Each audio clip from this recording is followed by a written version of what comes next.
I'm even watching on my own end. See it come up. Yes, Ninja Nanny is still here. Ninja Nanny is here. All right, let's see. Advanced stats. Latency. Yeah, wow, 1.6 seconds. That's awesome.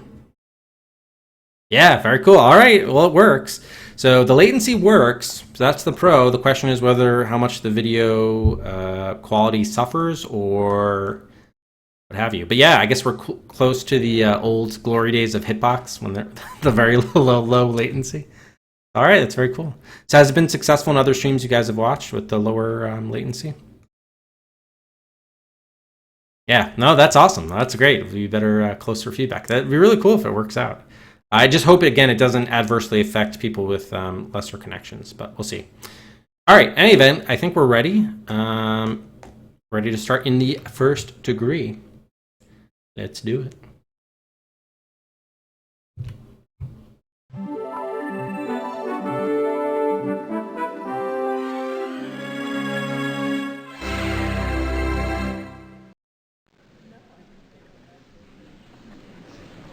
Nice laptop.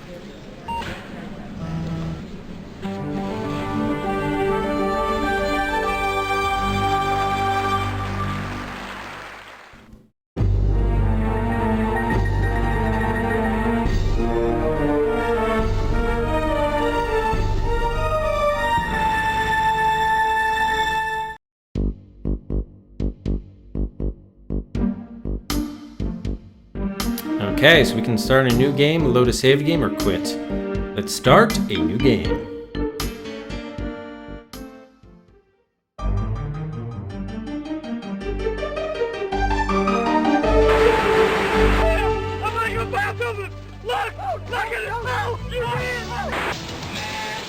Is that a celery stick down there?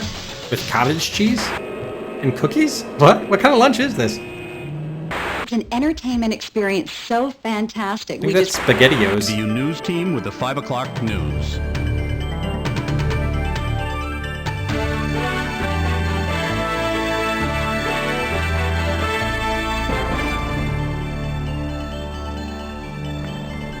Good evening. A startling slaying is sending shockwaves through San Francisco tonight. Popular art gallery owner Zachary Barnes was found shot dead at his workspace. The man being charged with his murder is Barnes' partner and renowned artist James Tobin. Our own Frank Somerville is live at the crime scene. Laura, details are still sketchy, but police tell me that Barnes was found shot in his gallery right behind me around 9:30 yesterday. Police are saying they answered a 911 call from Yvonne Barnes, the victim's wife. When they arrived at the scene, there were signs of a desperate struggle. Barnes was already dead, and artist James Tobin was lying near Barnes' body, injured. After some initial questioning, Tobin was then taken to General for treatment, where he's listed now in good condition. Frank, why is this case eliciting so much interest? Well, actually, several reasons, Laura. Barnes and Tobin were long-term friends and business partners. They were also prominent in San Francisco's art and cultural circles. The tragedy of this case really cannot be overestimated. These people represented the best of San Francisco, and no matter the outcome of the investigation and the possible trial, the people of this town are the true losers. Frank, how well known as an artist is James Tobin? His paintings hang in many prominent San Francisco homes, and they sell in the high 5 figures. This is going to be a battle royal. Already, rumors of runaway greed and a lurid sexual triangle will make this trial the hottest ticket in town. Thank you, Frank, for that in-depth report. Stay tuned to Channel 2 for the very latest in this dramatic story. Well, I'll be tuning in, that's for sure. 3 months later, Fred's Java House. Hey, how'd you know where I was? Like you're not here every morning? As long as nobody's murdered nobody. You starting the Barnes case today? Yep. Good. I went over my videos, my interviews with the witnesses, and I took out all the juicy parts for you. They're on your desk. Thanks. And one of them is the defendant. And it's a good thing I talked to him because Charleston's his attorney, and he's sure not going to be talking to us now. You mean Cynthia Charleston's the defense? Yeah, more rubles and scruples, that one. This case is not going to be a barbecue. Picnic. Hey, what happened to my side of bacon already? And the victim's widow works for the mayor's office, press officer. Great. I kind of figured this was an open and shut case. 2 guys, business partners. One of them stooping the other's girlfriend. The other guy gets Wait, how do you know this? I found a love letter on the deceased's computer. You got a copy. You know, you're very efficient. Thanks. But the defendant is trying to claim self-defense. Your job is going to be to prove that he only planned to make it look that way. Not that I'm trying to tell you how to do your job. Of course not. Know anything about the grand theft charge? Not much. A bunch of paintings were stolen from the gallery. And Tobin and Barnes were going to split the insurance money, close to $500,000. Maybe the deceased got cold feet. He does now. That's a lot of dough. $500,000. Hey, how are the hotcakes? Did you want to buy? Hotcakes, eh? Pier 5 Law Offices, SFDA. Oh, San Francisco District Attorney. So was that our assistant, perhaps? I suppose. All right, let's get caught up with chat here. Yes, you know how it works, Matt. They're always the first to die. Terrible, terrible. The red shirt. Was he in a red shirt? I missed whether the photo he was in the red shirt.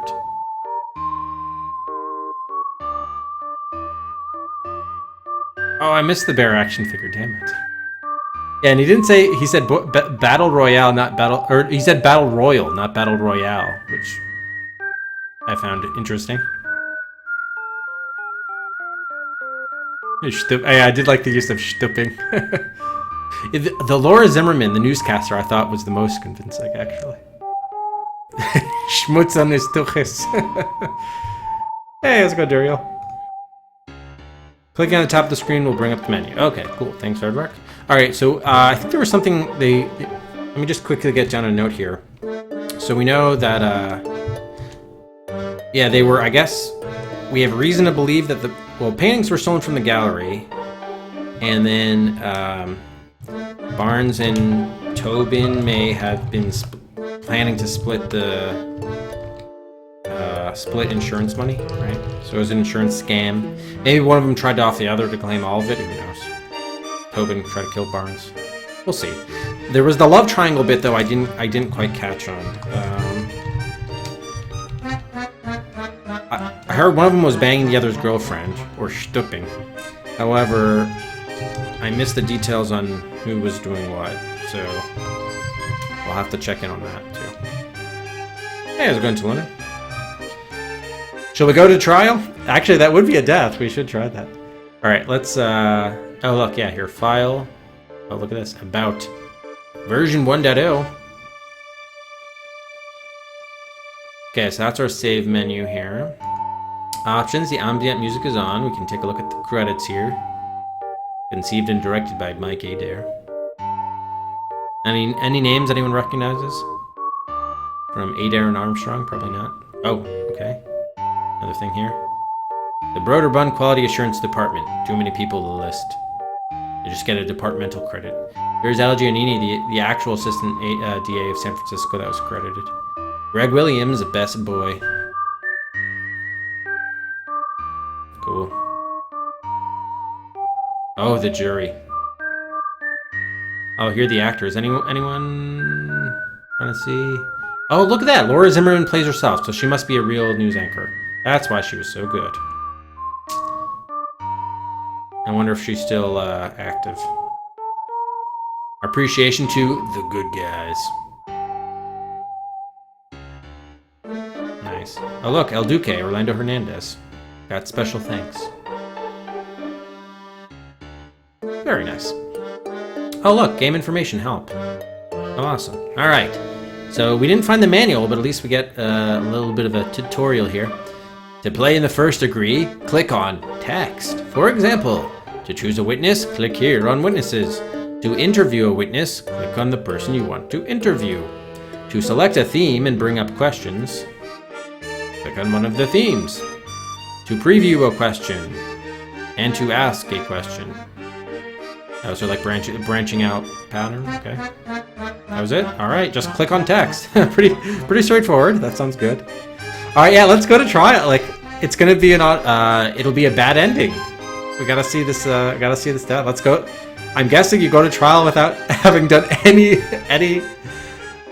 investigative work whatsoever. We haven't talked to a single witness. Haven't prepared anything. Let's go to trial. Are you sure you want to go to trial? Yes, I'm sure. It couldn't get worse than this. Frank, how's Tobin fared these last few months in jail? As you know, the defendant has not been allowed any contact with the press, but his attorney said he's doing well and is also anxious to clear his good name and get on with his life.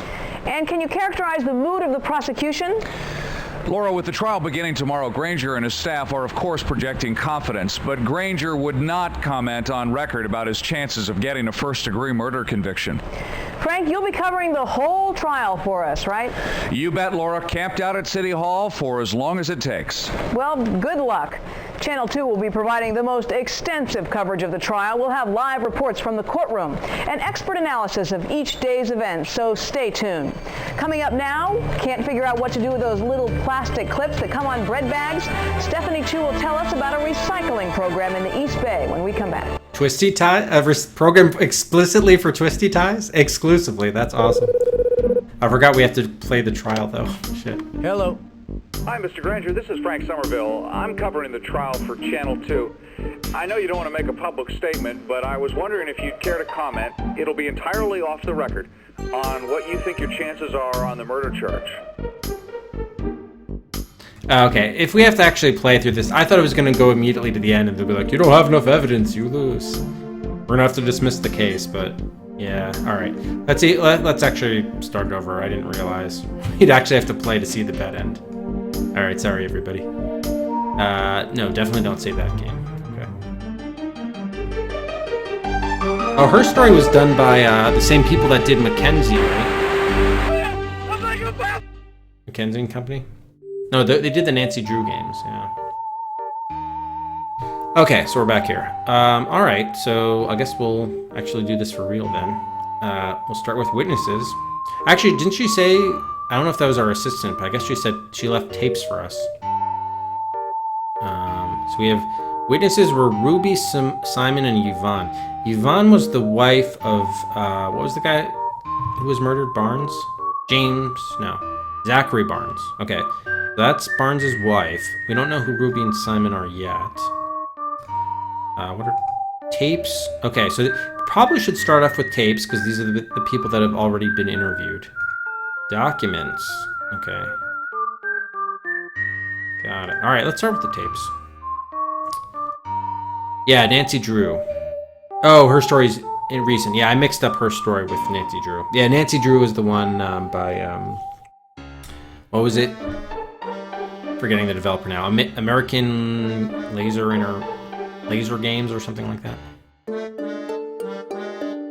Oh, pre-trial section. Oh, 6 days total. Okay, cool. Thank you, Aardvark. And howdy, Mantis. Alright, let's update that to 6. Alright, so let's start off by looking at these tapes. Ruby? Oh, it's a whole thing. Alright, first of all, Ruby, who are you?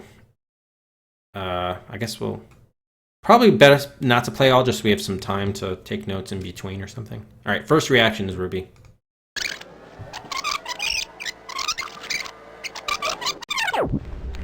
Sorry to keep you waiting. It's okay. I can't believe this happened. Yeah, it is pretty terrible. What was your relation to Mr. Barnes? I was his friend. Jimmy Tobin is my boyfriend. Oh. We live upstairs. Is he going to be okay? Oh yeah, it appears to just be a surface wound. Most of that blood belonged to Mr. Barnes. Jimmy warned me this was going to happen. He said Zach wasn't to be trusted. Why'd he try and kill him anyway? Well, we're not so sure that he did. Talked to Jimmy. They said they were arguing. Mm-hmm. Did he tell you what they were arguing about? Yes. No. I mean, I'm sorry. My heart's still pounding in my head. I can't believe this. How's the volume for you guys, by the way? I might knock it up a little bit.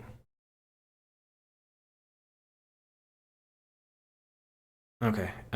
So she's Tobin's girlfriend. All right. What was your location? Ho. Wait, let's back up. Where were you earlier today, before the shooting? You asked me that at the loft already. Yvonne and I went to a meeting for Arts in the Streets to put up murals in the Mission, but it was canceled. And? And so she and I drove back to the gallery. I couldn't find a parking space, so I dropped her off. There's usually parking under the freeway. And how long were you gone exactly? As long as it takes to drive to 9th Street and back. I didn't carry a stopwatch. I'm actually wondering, so that says 2:40 p.m. The interview might have gone like horizontally instead of vertically. So hang on. So was she the one that was involved in the love triangle that Barnes was stooping? I'll have to find out.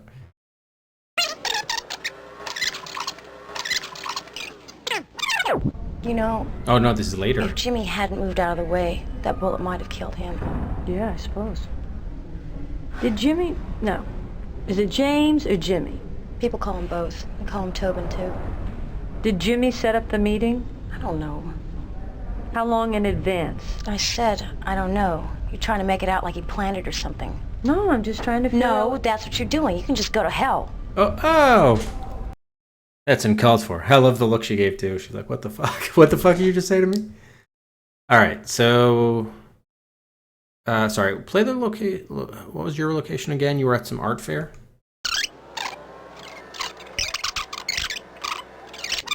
Ho. Wait, let's back up. Where were you earlier today, before the shooting? You asked me that at the loft already. Yvonne and I went to a meeting for Arts in the Streets to put up murals in the Mission, but it was canceled. And? And so she and I drove back to the gallery. I couldn't find a parking space, so I dropped her off. There's usually parking under the freeway. And how long were you gone exactly? As long as it takes to drive to 9th Street and back. I didn't carry a stopwatch. The plot thickens. All right, crime scene.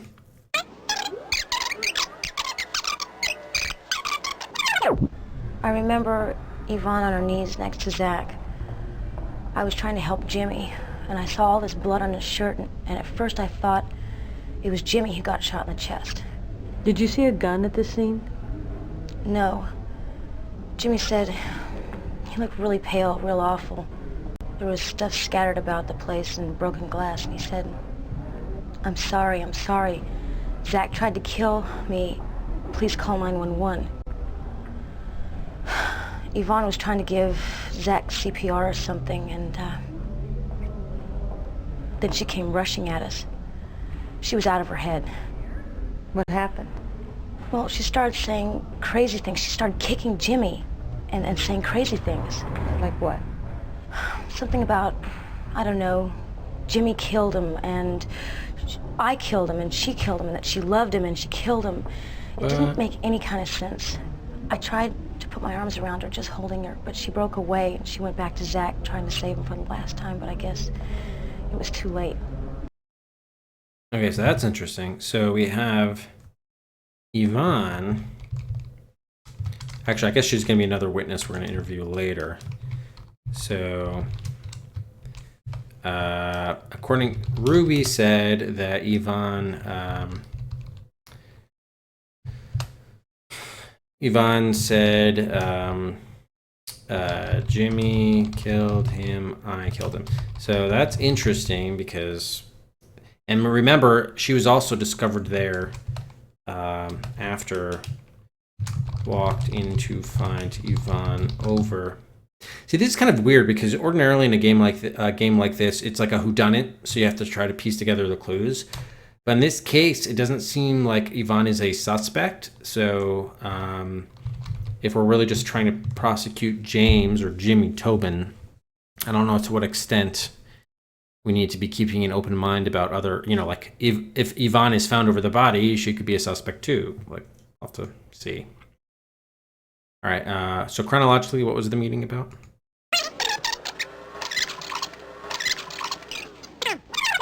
You know, if Jimmy hadn't moved out of the way, that bullet might have killed him.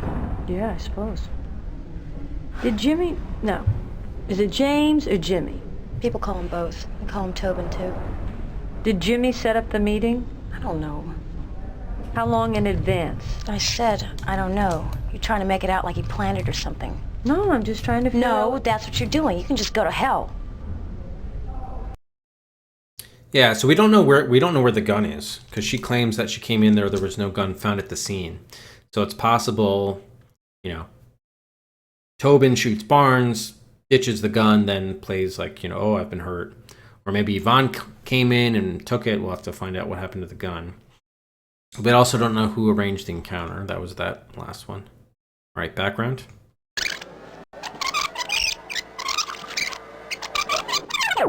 Some information for our records. Your full name, please. Ruby Garcia. Current residence. I live with Jimmy. We have a loft apartment above the gallery, number 2 Brennan Place.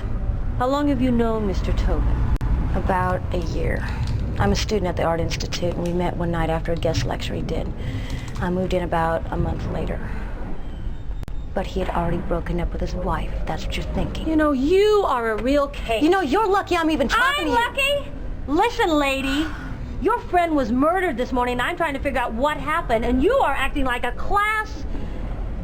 girl dog. They won't let you say bitch. Oh, my daughter made me promise to stop cussing.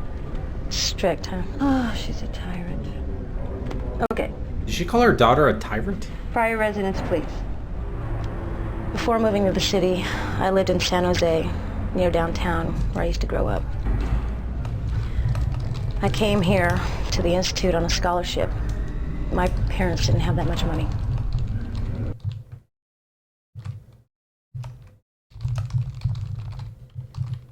Yeah, that's true. That's true. There is no lawyer present. Great point, Ariel. That's fine. Well, actually, there is a lawyer present. It's just not her lawyer. That's the difference. It's the actually, I don't know if I guess this is our assistant, the assistant TA or something. I'm not exactly sure, but yeah. Hey, it just goes to our benefit if these people don't have their lawyers present. That's fine with me. All right. That was the background, right? Did we do relationships?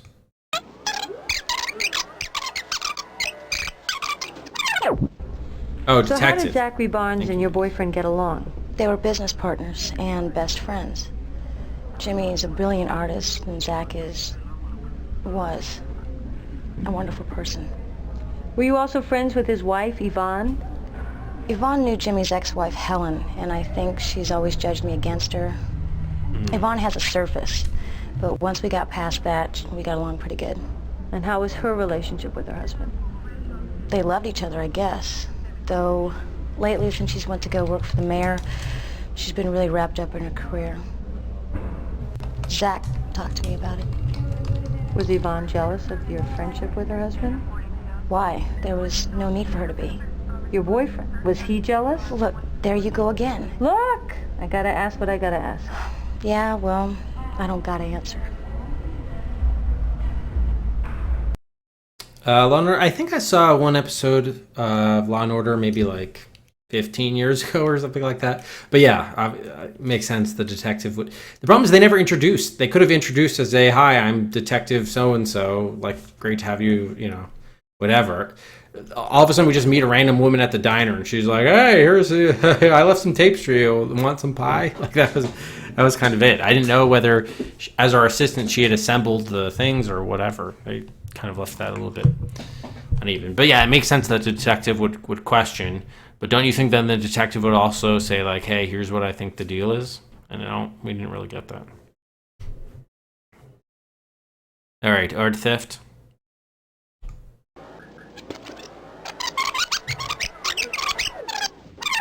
Were there any unusual incidents recently at the gallery? You know, fights, angry customers, something along those lines? Nothing. Well, there was a break-in in the gallery a couple of weeks ago, and some of Jimmy's paintings were stolen, but they weren't insured. I'll look into it. Has Jimmy ever been violent towards you? No. Are we done yet? I've told you everything I know. Ruby, for your information, certain evidence suggests that James Tobin may not be telling the truth. Evidence? That's a lie. I know how you cops start to get in... Think what you like. We are preparing to charge Mr. Tobin. You are? Miss Garcia, you should prepare for some rough times ahead. Oh. Ruby Garcia. She doesn't have to answer. Yes, that's true. Legal counsel indeed. All right, so we've seen her interview. Should we actually look at the documents first? Let's see. because this could help us like get a bullshit, sniff test for when we do watch these interviews. Zach's letter to Ruby. So Zach was the guy that died. Why is he writing a letter to Ruby? Was he banging her? Printed from the computer of Z Barnes. Dear Ruby Red, I want to talk to you about what happened between us the other night. Oh, so he was banging her. All right, this is the triangle then. The feelings are so strong I can't think of anything else. Ruby, things are getting so complicated. I don't know what to think anymore, but I've decided the least I can do is tell the truth. What I told you then was true. I have very deep feelings for you. All right, I love you. I've said it. But what I did last night was not right. I love my wife Yvonne and shouldn't have allowed things to go as far as they did. I don't know how I'll face her. And it's not fair to Jimmy either. We both know he's made a lot of mistakes, but I'm sure he's not such a bad guy. Finally, Ruby, what should be important to you is your own work, because it is good. Damn good. You could get lost in all this mess. Capiche, sweetheart. Love, Zachary Barnes. Hey, how's it going, Ghost? That was entertaining. All right, so we have here evidence that Ruby was stooping, to use the detective's term, stooping Barnes. So Yvonne did in fact have a reason to be jealous or upset with Ruby Garcia. I'm surprised the detective didn't ask that, but maybe she got hold of this evidence after that interview, so it'll be something that we then now will ask Ruby, I suppose. Stooping. Exit. All right. Crime scene photo 1. Wow. Rorschach test, anybody? So, oh, there is the gun. Why did they say the gun wasn't there? So it looks like he got, I guess, shot. Can we see that with the sheet removed? Do I have to see? Why is the sheet on him? Was the body discovered like this? Or was this put on afterwards? So I guess maybe shot in the chest. Although he's bleeding out from the head, maybe? Hard to tell. But we do have the gun by the body. Crime scene photo 2. Oh, okay, that's a better look in some ways. So we have something that got smashed there. He fell over on something. And then we got someone I don't know if that's a cop who's standing over the body or what. I guess it must be, right? We're taking a photo of the crime scene, yeah.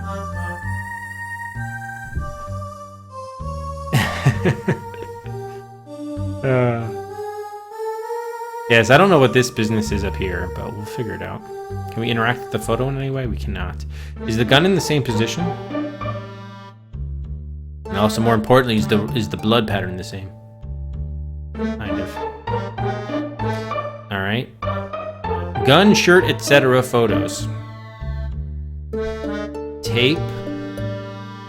Wait. This looks like tape, but the tape is put on the handle.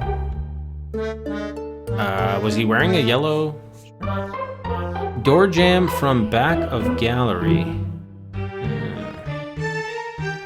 Shirt of the accused. Okay, so this is Jimmy Tobin's shirt. Got quite a bit of blood splatter. Did he get shot himself, or he just injured? Was that like a bullet wound? We gotta see.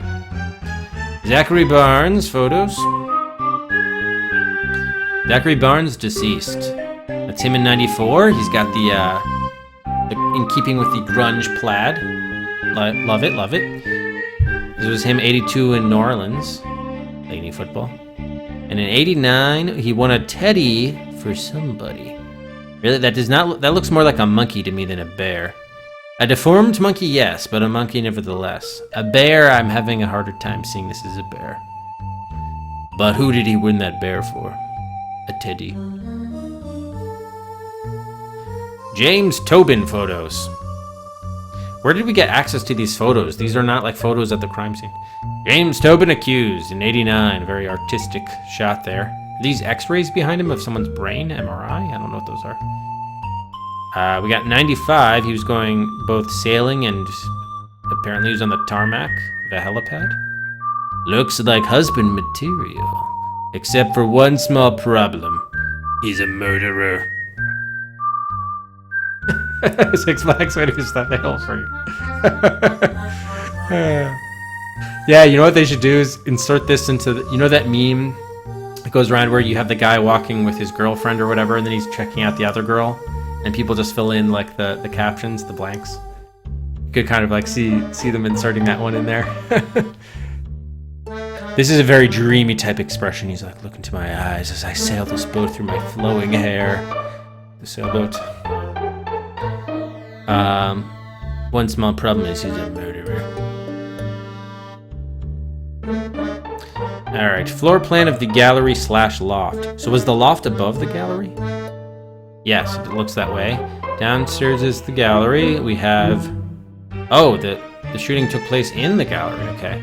So they said the back door, that's where the door jamb was messed up. Back's desk is here. His body was found there. Who drew these? Okay, he fell over the glass table. That was the broken item. We got a stairwell over here. Goes upstairs. Tobin was sitting here when police arrived. Interesting. But wasn't the table broken near the body here? Unless that's this thing and the glass table is something else. I don't know. Have to look into that. Alright, upstairs, Tobin's apartment / art studio. Is it a studio apartment? Kind of looks that way. Well, actually, no. There's a door here. Wait a minute. Hang on. So this is like... Okay. Imagine this is an apartment. You walk up the stairs. Here you get your living room. Makes sense. You got a bathroom off to the side. No problem. Storage closet. Not sure exactly what this is, but anyway. Then it's like, all right, let me open up the door to go to the bedroom, and boom, kitchen, right in the bedroom, right here. Look at this. There's no door separating the bedroom from the kitchen. He's got the kitchen in his bedroom. So it's bathroom, living room, boom, bedroom / kitchen. That is awesome. I mean, there are plenty of apartments where you have the bedroom open to the kitchen. In fact, studio apartments are exactly that way. But I've never seen the living room in one area, and then the bedroom is accessible through a door, and the kitchen is also in that same room. Maybe it's just me. Alright. Witness report Ruby.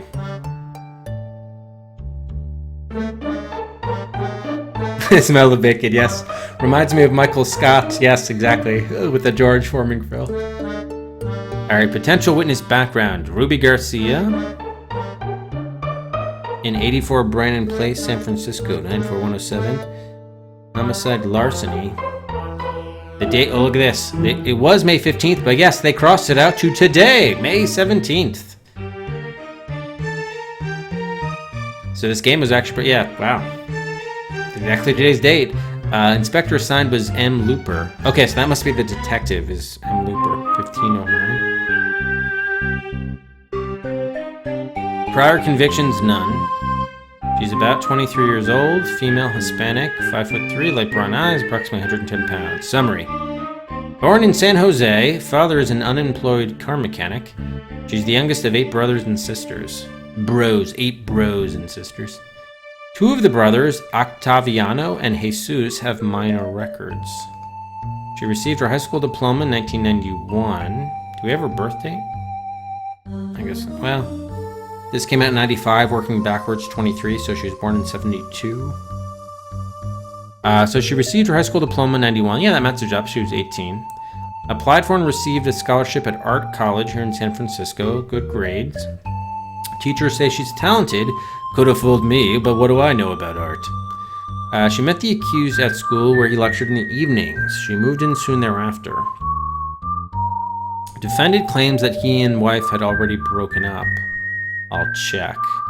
You should check on that. Alright, so we should actually here. We should probably be taking notes on some of this stuff. So check on whether she moved in before or after Tobin had broken up with wife. That's not... That's Helen, right? Yeah, okay. ex-wife held. Alright. She denied that there have been any domestic violence towards her, but may be covering for him. Yeah, okay.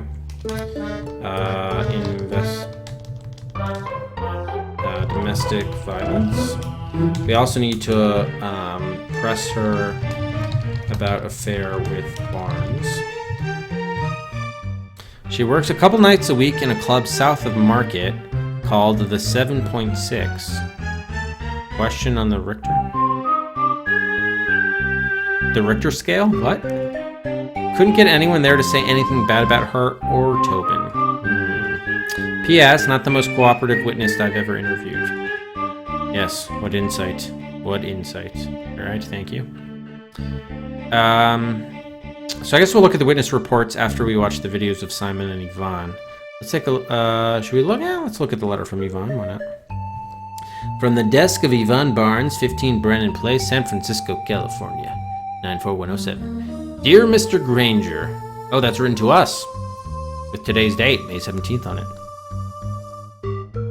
I am writing in regards to the murder of my husband, Zachary Barnes, and the case you are prosecuting against James Tobin. I understand you are a competent attorney, but I fear the essence of the case is getting lost in certain lurid rumors. I provide the following summary so you may better consider the true implications of related events. First, I would like to remind you of the well-publicized theft that took place in the Barnes Gallery a month before the murder. Second, not long after the theft, my husband became suspicious of Mr. Tobin. His suspicions were fueled by several irregularities, not the least of which was Mr. Tobin's insistence that the alarm system be disabled a few days prior to the theft. Third, when my husband confronted James Tobin and aired his suspicions, Mr. Tobin admitted his crime and threatened my husband's life if he went to the authorities. I was witness to the above threat, which took place 5 days before the murder. Alright, we should do a timeline here. Get a timeline going here. The love triangle, by the way, looks like it was Barnes, Tobin, and Ruby. Okay. Timeline. So, do we know the day of the death? I'm not sure we know the date. Probably do, but let's just say minus 30 is the gallery art theft. Minus 5. And we'll also say we don't know exact. Yeah, minus 5. So allegedly, Barnes confronts Tobin. And then, T minus 0 obviously is the murder. It doesn't take a genius to see the facts behind this case. James Tobin is a puerile, self-absorbed man who will stop at nothing to advance his own interests. Though I have little faith in people of the world these days, I am still more than willing to take the stand if it will help convict my husband's murderer. If I can be of further assistance, please feel free to call. Sincerely, Yvonne Barnes. Thanks, Yvonne. We'll look at your tape now.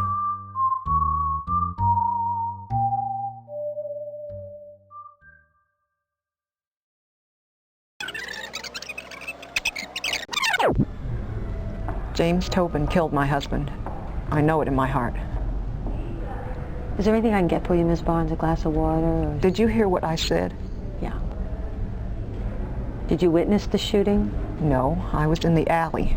When I turned the corner, I saw James outside the back door of the gallery. Do you remember what he had on? Very clearly. He had on a black shirt, and he was carrying some kind of stick in one hand and a yellow bundle or something in the other. The shirt, He saw me coming. At least I think he saw me, and he hurried back inside. Why is there no timestamp on this one? In this interview. And then he locked the door. You don't have a key? Yes, but he double locked it. I had to really dig for the second key. And while I was sorting through the things in my bag, I heard a shot, and I rushed in.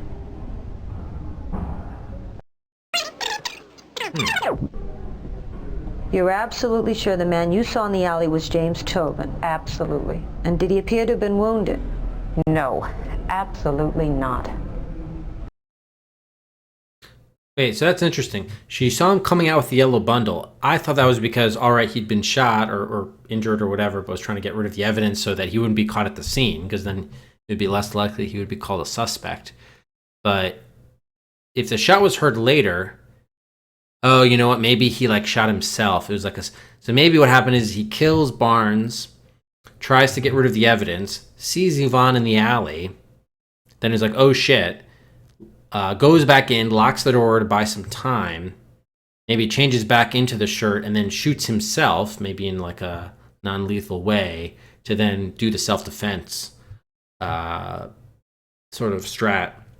As opposed to, if she had not been there, maybe then he just gets away, runs away without, and then he's not even really connected much at all to, if he's not found at the scene of the crime, he's not implicated as much. Oh, there is a timestamp. Just can't. Oh, yeah, you're right. There is 1:37. Okay, cool. Thanks, Aardvark. All right, interesting. Very interesting. So he was carrying a stick and a yellow bundle. Interesting. Okay. Where's Tobin? We know where the weapon is. Okay. Yvonne says he entered alley with stick and yellow bundle, runs inside, locks door, shot heard. Okay. All right, crime scene. On the floor, on the main gallery, they were both there, James and my husband. James was clutching his leg. Yvonne, he said, Yvonne, I've been shot. Zachary tried to kill me. Meanwhile, my husband, he was just... Ms. Barnes. I rushed straight to Zach. I put my lips on his lips and my hands on his chest because I thought maybe with CPR I could save him. But there was so much blood. What did you do next? I was kneeling on something, I realized, underneath my skirt. And I thought at first it was Zach's hands or his fingers. And I reached down, and it was the gun James used to kill Zach. I pushed it away. Could you describe that gun? Yes, it was a large gun with a black handle. Have you ever seen it before? No, I haven't. How on earth would I have seen it?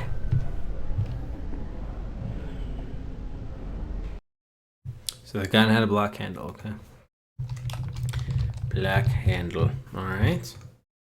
The business. How long have Mr. Tobin and your husband been in business together? I'm sorry if these questions... No. In some odd way, these questions are comforting. So how long were they in business? 10 years. We owned the building, the gallery itself, and Tobin had a long-term lease on the loft upstairs. His rent was next to nothing. So what were the financial arrangements? Zachary had exclusive rights to represent all James' work. They split sales 50-50. That was standard in the industry. So how was business? Zachary was a good businessman. James Tobin was not his only client. Interesting. All right, so that means Barnes didn't live on site. The loft belonged to, or not belonged to, was rented by Tobin, who lived there with Ruby. We haven't gotten to then why Ruby was banging Barnes and what the deal with that was. We're gonna have to figure that part out. All right, Tobin. Did the men have a good working relationship? At one time, but things have been really stormy the last few years. James is a good artist, but he is completely full of himself. That dynamism, it did attract some people like Ruby Garcia. I was afraid something was going to happen. Why? Well, because ever since his divorce, he's been getting more and more difficult. He slept around, he had financial problems, he was struggling as an artist. And one week he would say, I'm leaving the gallery. The next week he would have fights with Ruby. The next there was something else. And then he blamed Zach for all his problems. To be honest, Zach made James' career. He knew how to promote his work, except for that last group of paintings. Why is that? They were awful. No one in the world could have sold those. Interesting. Okay, so allegedly he breaks up with his wife. His career goes to shit. He's sleeping around, becoming more erratic, and perhaps his work is suffering. Can't sell the paintings, and so then collects the insurance with the scheme. Perhaps.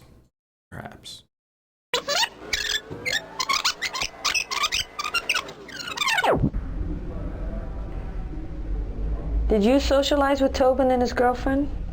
Sometimes we went to dinner, occasionally at gallery openings, but to be honest, I saw more of James when he was married to Helen. She was a beautiful woman, but she just couldn't contend with his ways anymore. Did you get along with Ms. Garcia? We did some work together for the arts community. That was Zachary's idea, but we were both charmed by her. She had a certain naivete, but with real drive. After a while, I thought we had developed a sort of sisterly bond between us, but that was a mistake. What do you mean? She's not as innocent as she appears. Either that or she's completely under Tobin's thumb. Yeah, so she's referring then to the her husband begging Ruby. Background. While I have you here, there are a few gaps I need filled in. The joys of paperwork, huh? Certainly. Your full name? Yvonne Emmeline Barnes. Occupation? I work for the mayor. Chief press liaison. Before that, I was with Channel 6 News. Really? I used to cover tawdry stories like this. I remember. You putting in long hours with the mayor? Always. Zach used to complain he didn't see me enough. Yeah. Well, how long is your current address? 7 years. Ever since we were married. I met him when I came out here from Baton Rouge. I was a graduate student in journalism. Zach and I, we loved each other every minute. And I know I can be a difficult woman.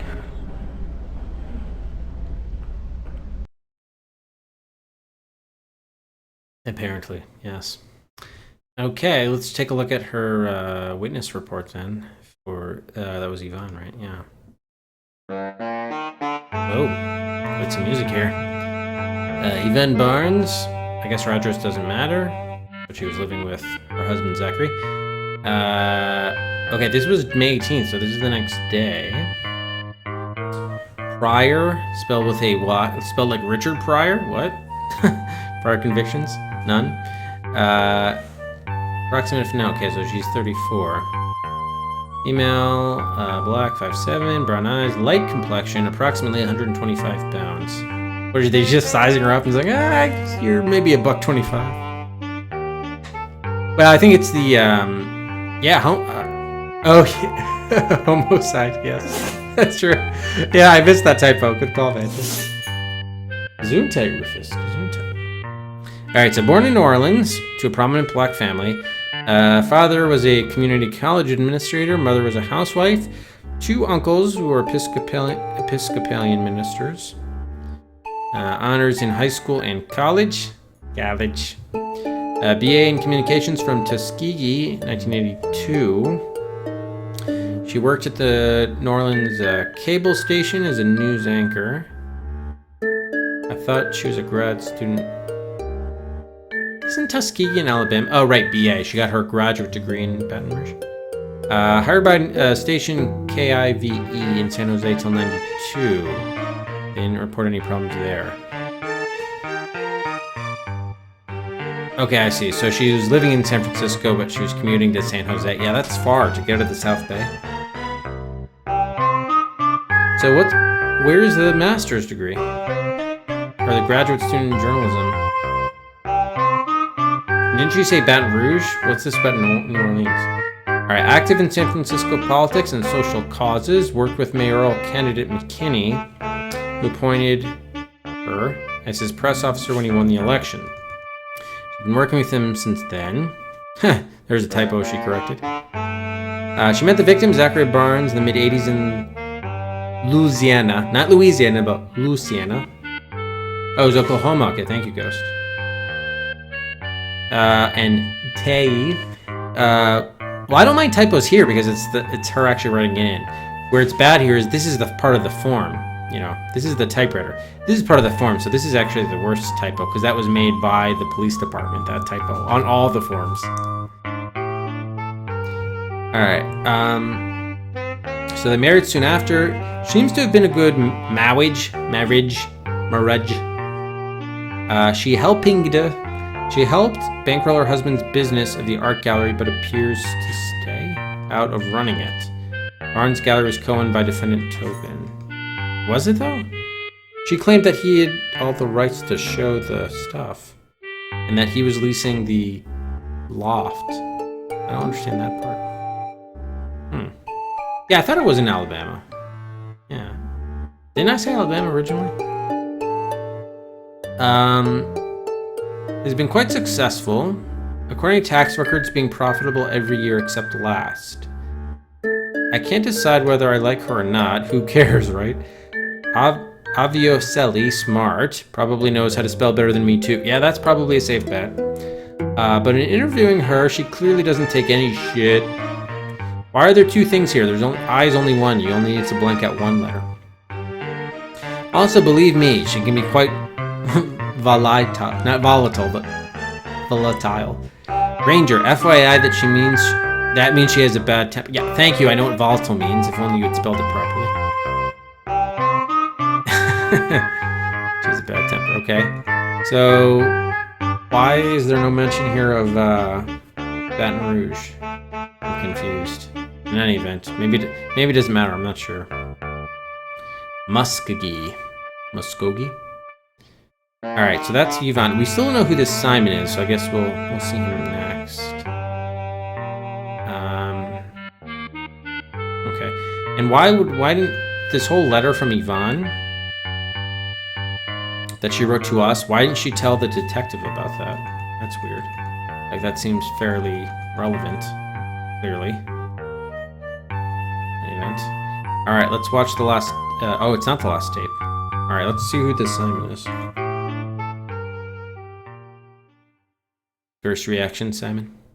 And first of all, who the hell are you?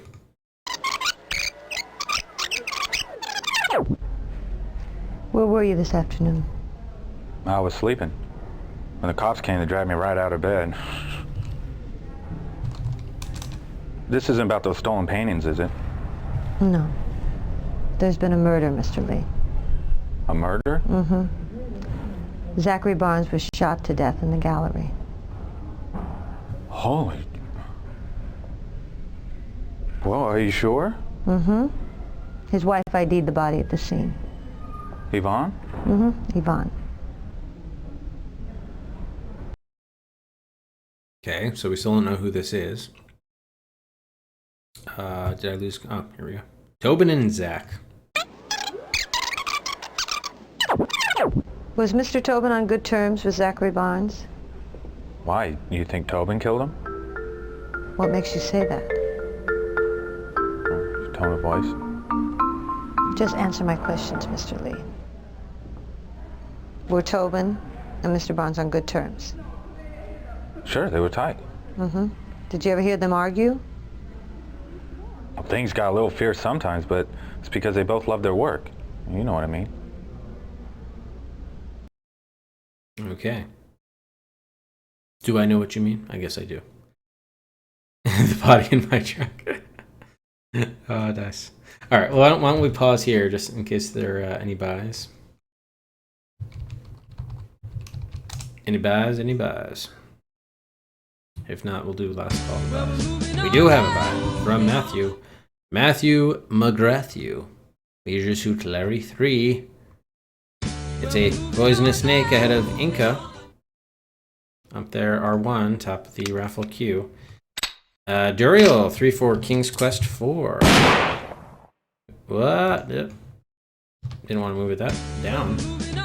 That moves ahead of Heart of China, presumed guilty, and Inca up to R2 on the raffle queue.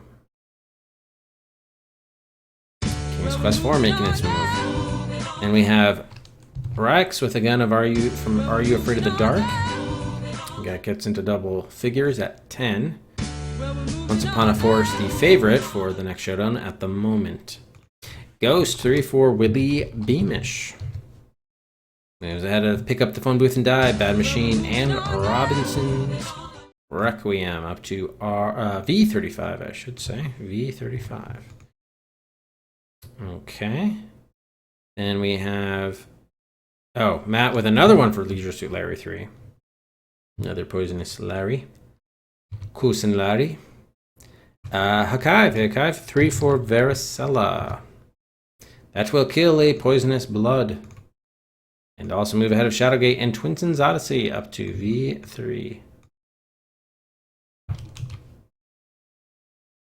On the viewer queue.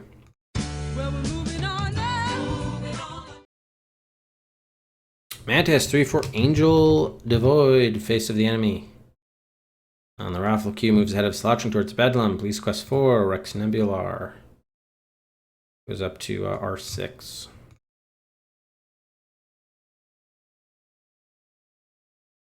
Aardvark, another 3-4, Angel Devoid. Moves ahead of Heart of China, Presumed Guilty, and Inca up to R3.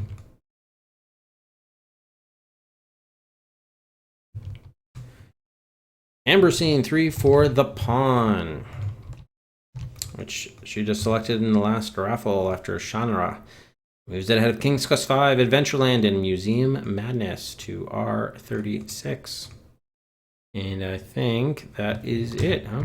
Okay. So we'll turn off buys there. I think I can go a little bit later than usual tonight because I'm working from home tomorrow. So, yeah, why don't we have one more opportunity? We'll set that raffle timer, or buy timer. Another hour. All right, that should be fine. Yes. Hey, Kev. Yeah, and as it turns out, you probably didn't miss anything at all. We just started a new game after Shanara.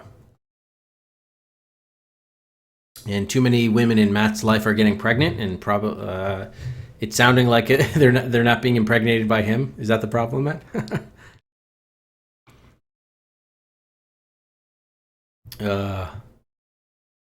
Really? Is that the way it works with seahorses, Rex? That's interesting. Matt laughing. All right, so I think we're ready to resume. Did I miss anything in chat?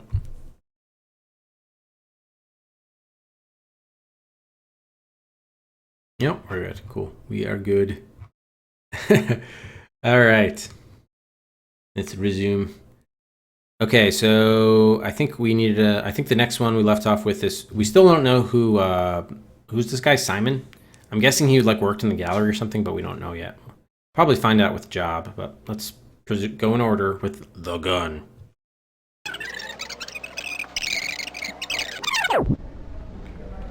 Did you like Zachary? Yeah, he was cool.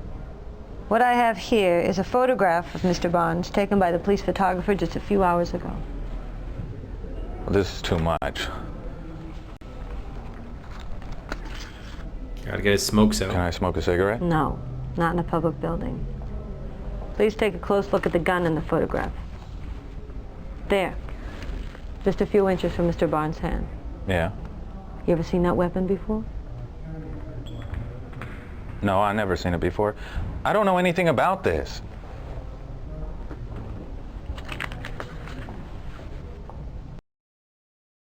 Male seahorse is equipped with a pouch on the ventral or front-facing side of the tail. When mating, the female seahorse deposits up to 1,500 eggs in the male's pouch. The male carries the eggs for 9 to 45 days until the seahorses emerge fully developed, but very small. Interesting. So the eggs are still carried by the female, but then she deposits them in the male's pouch. So where does the sperm come into play? Is that from the pouch into the eggs? But then the male essentially hatches the eggs. Is this how it works? And it's like it's all you. Interesting. Yes, that's a reverse deposit. It's very interesting. So I guess, but she's technically considered female. Not so that's actually the really interesting thing there is it makes you think about how gender is defined, right? So because the seahorse with the egg is considered female, might we say that the female gender is not the gender that gives birth, but the gender that has an egg? Apparently, if the man is the one that's like birthing, carrying the seahorse to term, if you will, the baby. So yeah, maybe so. And she's also doing the depositing. So is that how we would define the gender? I don't know. Yeah, makes you think. All right, because by another way of defining things, some people might, we just as easily may have called the male seahorse, actually categorized the male seahorse as female, the female seahorse as male, and then you just say, oh, in seahorses, it's actually the male that produces the egg rather than the female, and that would have been the difference. So anyway, food for thought. Hey, how's it going, Lester? All right, where are we? Simon and Tobin.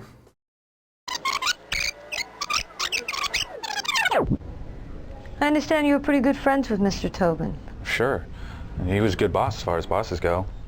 Cut me advances, let me work my own hours. Zachary was sort of my boss too. How long you worked for them? Since last August. Before that, I was riding a bike in the street delivering junk for all the jackets. It was pretty intense, banging up and down the streets, looking out for buses, cabs, streetcar tracks, potholes, jerks opening car doors right in front of you, all for a few bucks. One day, I threw down my bike and just walked away. Yeah? And then I wandered around that day, wandered into the gallery, and Tobin offered me a job right off the street. Not everybody would do that. Yeah, that is odd. I think we gotta press him on this job thing. Circumstances of getting hired off street by Tobin. You don't like the ear cuff? I think it kind of depends. I think we need a full-on shot of him, just getting the profile look. I feel like I'm not getting the full look. I do need to see him before I can weigh in. I gotta see him, facing. Like for instance, is he rocking a second ear cuff on the other ear? That could change things dramatically. Is there a ponytail back there that we can't see? Maybe. All these things can impact the cuff, Rex. Try to keep an open mind, Rex, until you see the full Simon.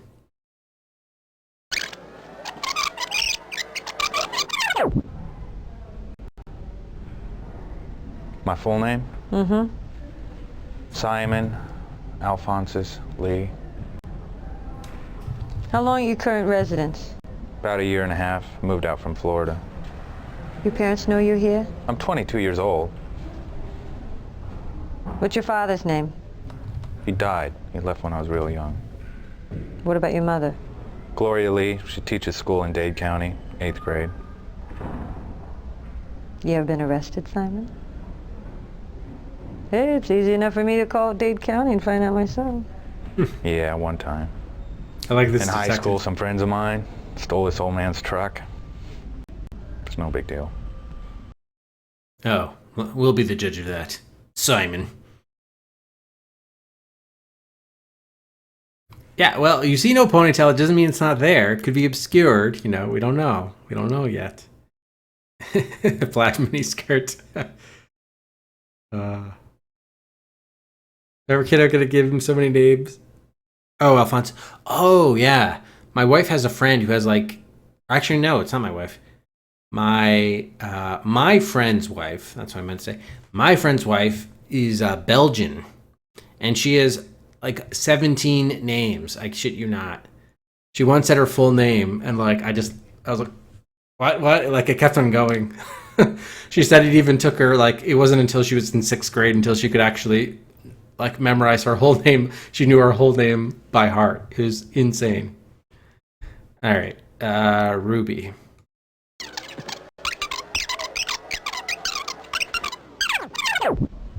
How did Tobin get along with his girlfriend? Ruby? Uh-huh. They got along good. A lot of women liked him, but Ruby, she's special. Ruby sleep around? What kind of question is that? You gonna answer it? Well, she wasn't sleeping with me, if that's what you mean. Noted. But clearly she was. We know she was banging Barnes.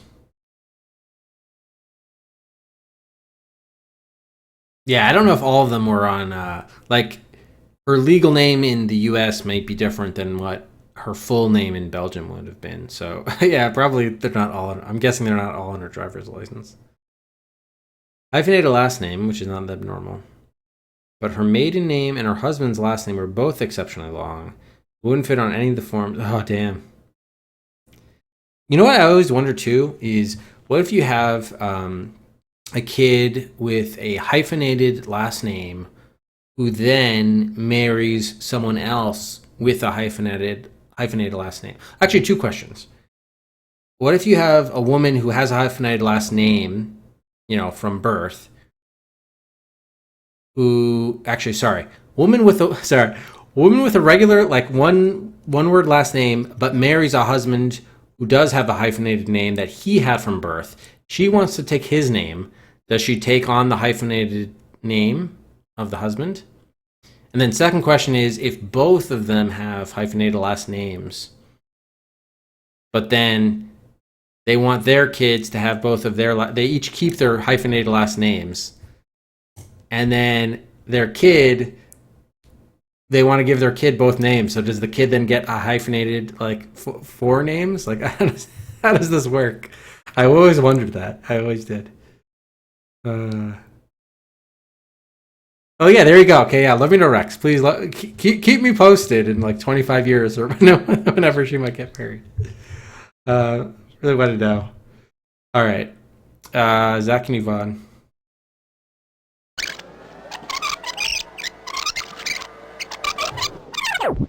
What sort of person was Zachary Barnes? Well, he knew how to be around people, especially a crowd.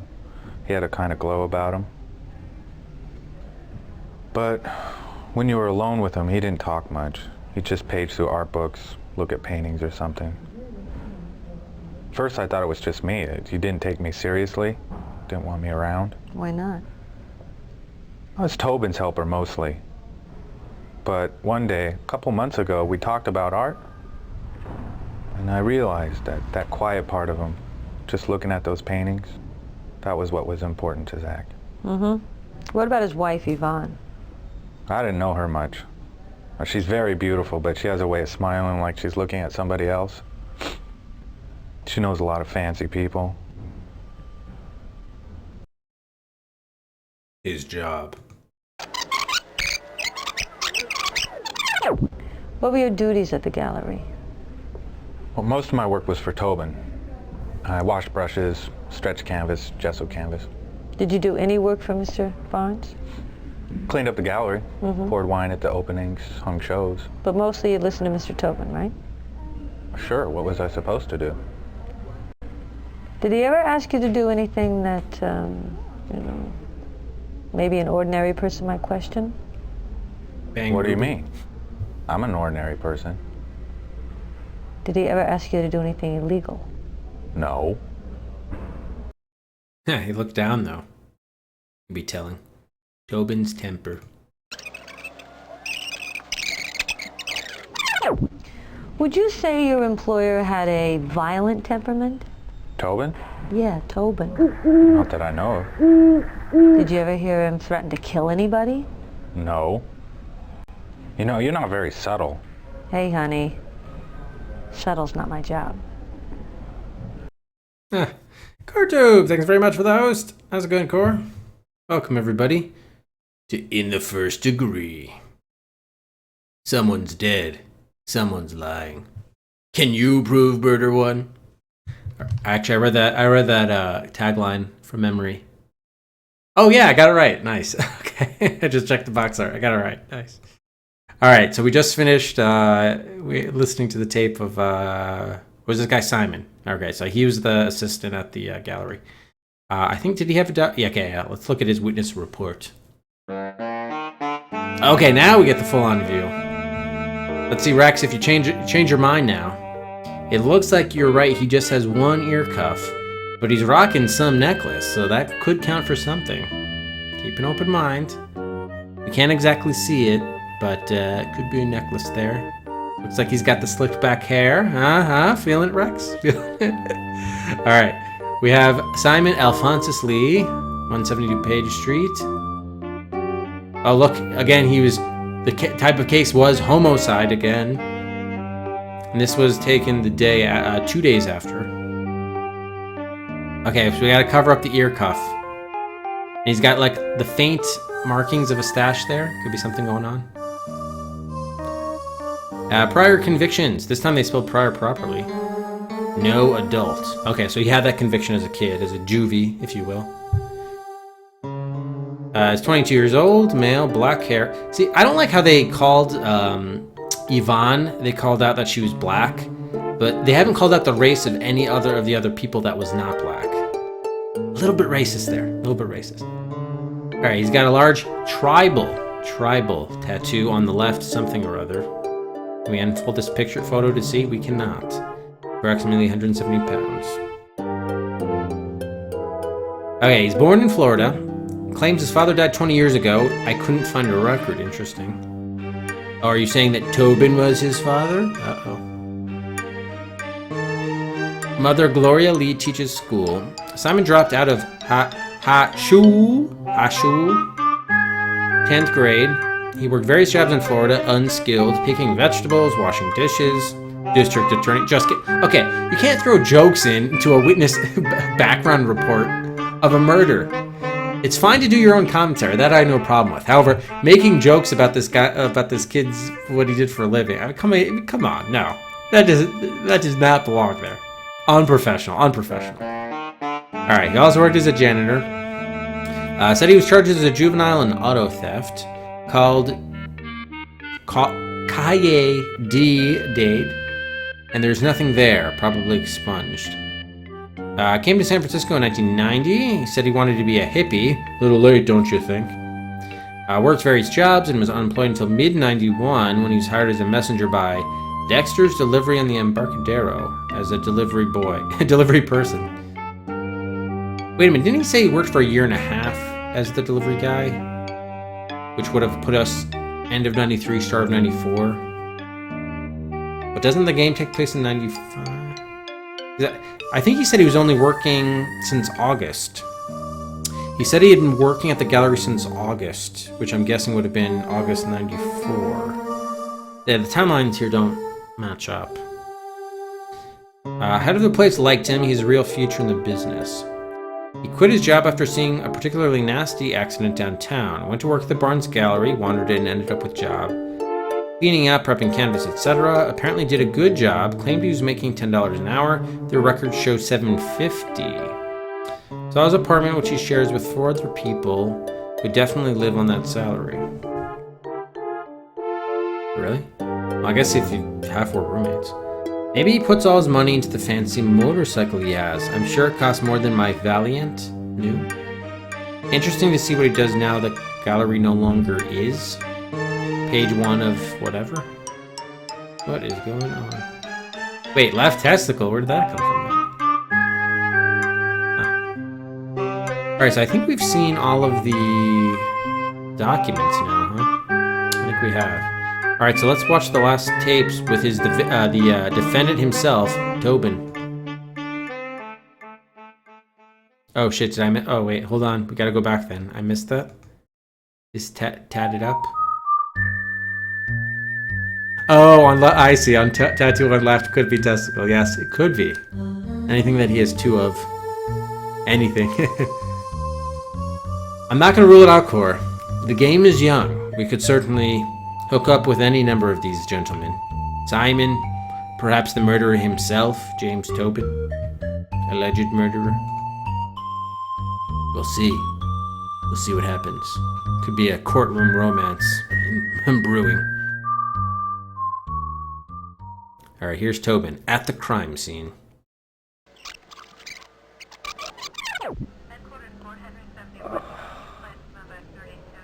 How's your leg? The medic said it would be okay. We'll get you to the hospital for x-rays. Do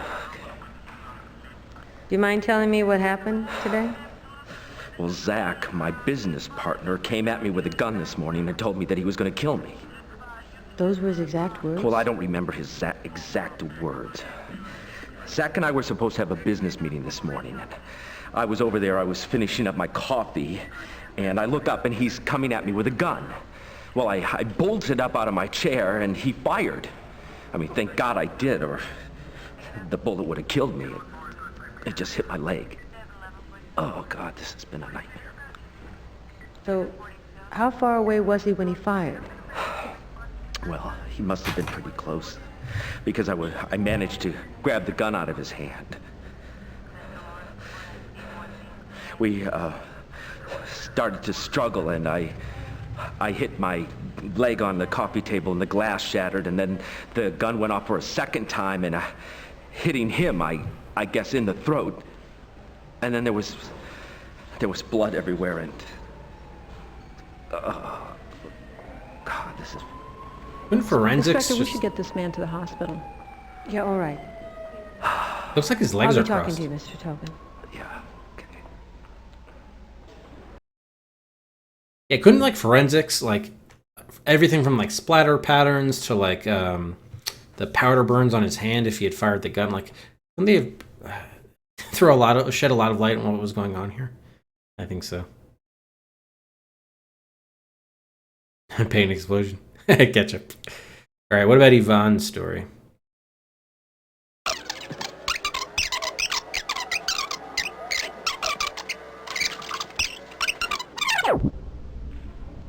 Be appointed to represent you before any questioning if you wish one. Do you understand each of these rights I've explained to you? I have nothing to hide. The doctor tells me the bullet didn't hit any bone. Yeah, I guess I was lucky. Yeah, I guess so. Listen, I had a chance to talk to the other witnesses. Oh? Yeah. Yvonne Barnes, the deceased wife. I understand she and your girlfriend were out together this morning. Yeah, that's right. But they came back early, and Yvonne found us lying on the gallery floor. And she started wailing. Wait. I got some confusion here.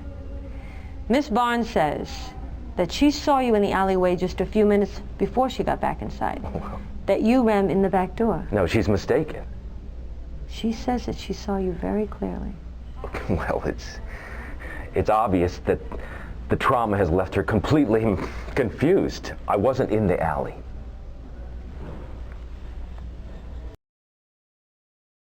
Interesting. It was the tissue. The gun. So, Barnes owned a gun? I told you I never saw the gun before he pulled it on me. Never? Zach talked about getting a gun. I thought that's all it was, just talk, just to scare me. Why would he want to scare you? Well, Zach had a scheme going with the art insurance, and he tried to pull me in on it, but I wouldn't. So he was afraid that he was going to lose his little art gallery and have to rely 100% on his wife's career. Ultimately, he was a real loser. I am telling you that Zach brought the gun. Zach tried to kill me right there in the gallery. What did he stand to gain by killing you? That's what you haven't answered yet. Cash box. I don't know anything about those. How about the cash box? The cash box? It was on the floor, upside down, next to Zach's body. How'd it get there? I don't know. I don't remember seeing it there.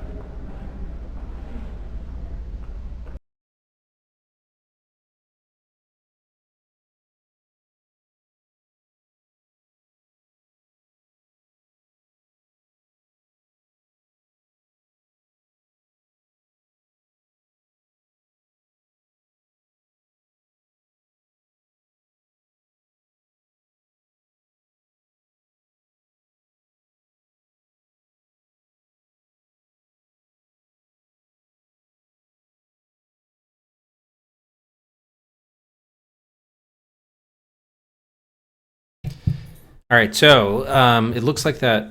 So the cash box must have been that stuff that was in the photo, which is not the broken glass table. So that makes some sense, I guess.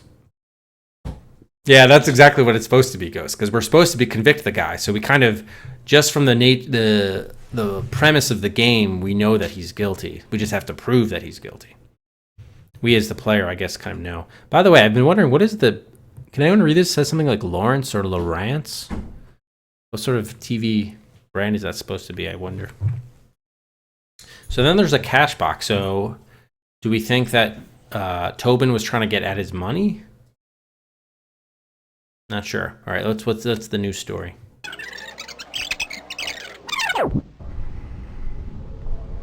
Mr. Tobin, did you happen to notice those bags the police put over the hands of the victim?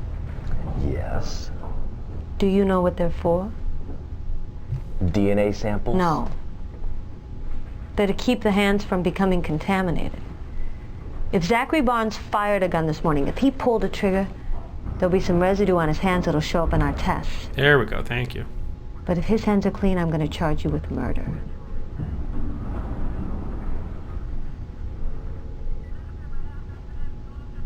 He's like, oh shit, oh shit.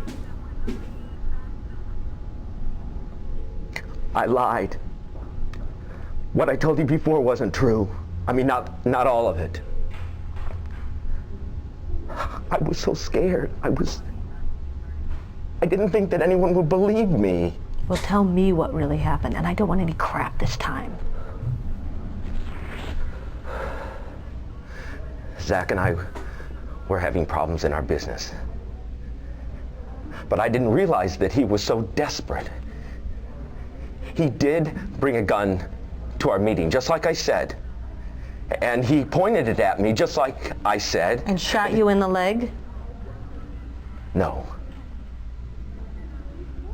No, Zach didn't shoot me. I did. The first shot was the one that killed him.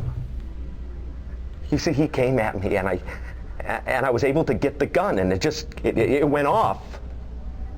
That's the total truth. I see. Your own leg, how did that happen? With everything that's been happening with it, I didn't think that anyone would believe that Zach would attack me. So I don't know, I panicked, I guess. I wanted it to make it look like it was self-defense. So I shot myself in the leg. You shot your own self in the leg? Yeah, we called that. Mr. Yes, I Tobin. admit it. It sounds insane, I know, but I pulled the barrel close and I just shot so it would graze. I mean, who else, for God's sake, could have pulled the trigger? You'll see that I'm telling you the truth.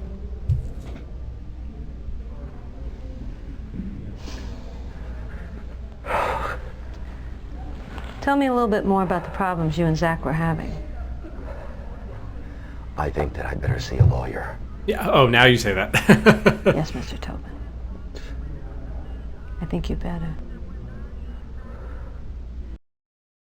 All right, well, Jerry, at least there's a nod. They finally went about it and did it. Wow. Exactly. Hey, welcome from beyond. You think you need to learn? Oh, I think so. All right, so those were all the tapes. I think we saw them all. Yep. And we've seen all the documents. So I think witnesses, we actually interview these people. I kind of want to do this in sort of the reverse order. I don't know how this will exactly work. So this seems like a good point to save. Interesting. I like how the save game. Oh, IFD for in the first degree. That's interesting. They made their own file type. Pre-witnesses. Save that. Not valid. This file name is not valid. What? Is it too long or pre-wit? Can it not? Maybe it can't be capital. Pre-wit. I mean, it doesn't make sense. Whoops. I didn't want to hit cancel. Untitled. Oh, maybe I have to include IFD here. There we go. Okay. 8 characters? What? I shot him, then shot myself. Okay. So yes, we saw the. Oh yeah, witnesses. So yeah, I think we'll start with Simon first because I want to work my way reverse chron, I guess, for whatever reason. So let's go with Simon. Not sure exactly how this will work. So this is now the DA, us, the DA, conducting the interview. Are we on the cable car? Granger here. So weird calling you on your cell phone. I have no picture of where you are. I'm sitting at my desk at home. Oh, yeah, sure you are. Listen, I just got some bad news. Turns out the gun used in the Barnes murder was registered to the deceased cousin, Darrow Barnes. You're kidding. Wish I was. And I can't find a way to trace it to Tobin. Oh, I gotta go. Bye. Interesting.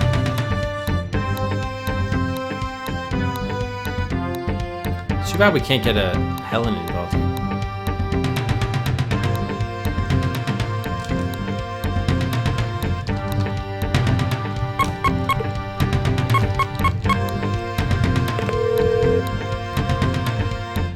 What are we doing at a construction site? You've reached the desk of Sterling Granger. Please leave.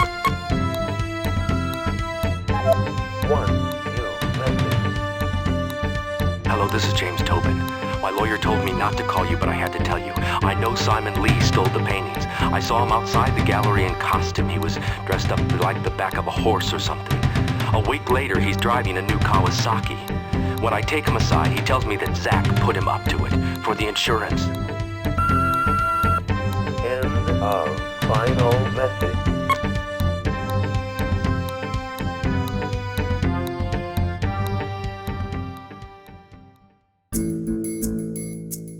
Interesting. Thanks for waiting for me. No problem. I thought you quit this place to work at the gallery. I did. But since the gallery folded, I had to come back. No deliveries now? No, things shut down at 7. I just want you to know that everyone thinks I'm on Tobin's side, but I'm not. Why do they think that? I don't know. I guess because I was his assistant and I had to do what he said. Why? Because he was my boss. I had to kiss his ass and make him think I was always on his side, which I wasn't. All right, so it looks like Matt. Sorry, the Simon's tattoo is not on his left testicle. It appears to be on his left neck. But maybe he's got multiple tattoos on multiple left parts of his body. Exactly, Drill. He does deserve to go to prison. Maybe I can have you join the legal team. Actually, Core, you may think he was green screened. However, you would be wrong. He's not green screened, he's blue screened. They use blue screened in the game, not green screen. Oh yeah, Kawasaki. Didn't in the documents? I think in the documents it said he was using. It was a different style of fancy bike, but not a Kawasaki. Anyway. Yeah, I know. I was just being stupid. All right, art theft. Was he at the gallery? Simon, did you stop by the Barnes gallery the night Tobin's paintings were stolen? What? It's likely to come up in court. Yeah, I stopped by. I was out late with some friends. I wanted to borrow a few bucks from petty cash. They let me do that. Was there anyone else in the gallery? No.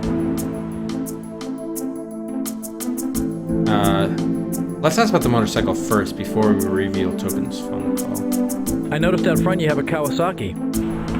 Yeah, it's mine. What size? 750. How long you owned it? Got a couple days before Zach died. How much? 1,500. Are you making payments or did you pay cash?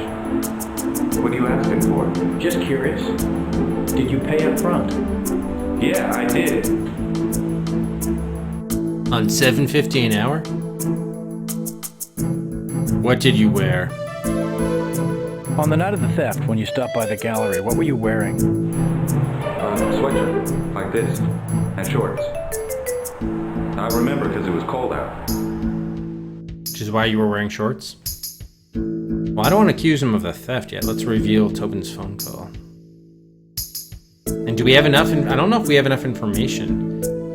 Can we go back to documents without ruining this visit? I don't know. Let's reveal the phone call, though.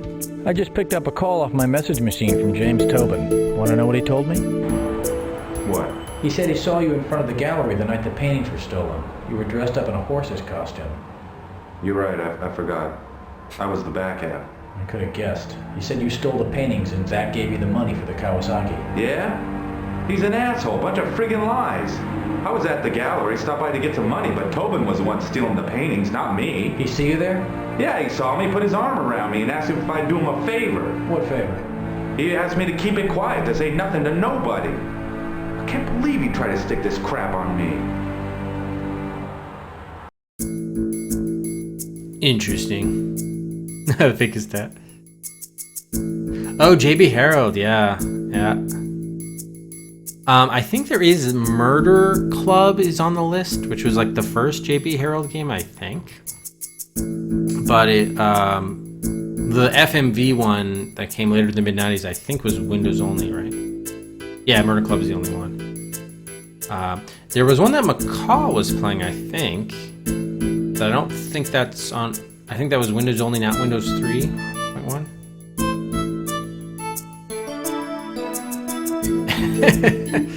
You're the other prosecutor for a murder crime. I forgot I was dressed as a horse. Yeah, that was a little bit suspicious. What's the deal with that? I forgot I was dressed as the bottom half of a horse. And why was he dressed as a horse? We didn't get to ask him. We didn't get to have a follow-up question about why were you dressed as a horse.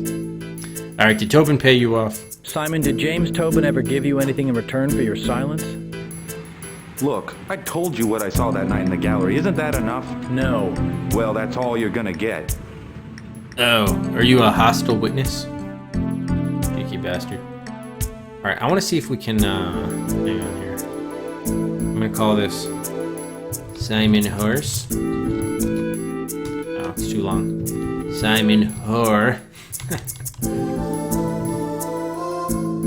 Simon H. Oh, let's do Simon. If we go to documents, can we cross... Oh, good. We can cross-reference without leaving the area. I wanted to see what she said about the motorcycle.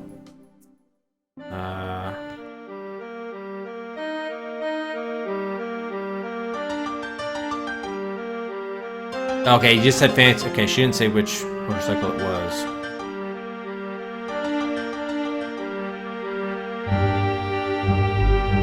More than my valiant.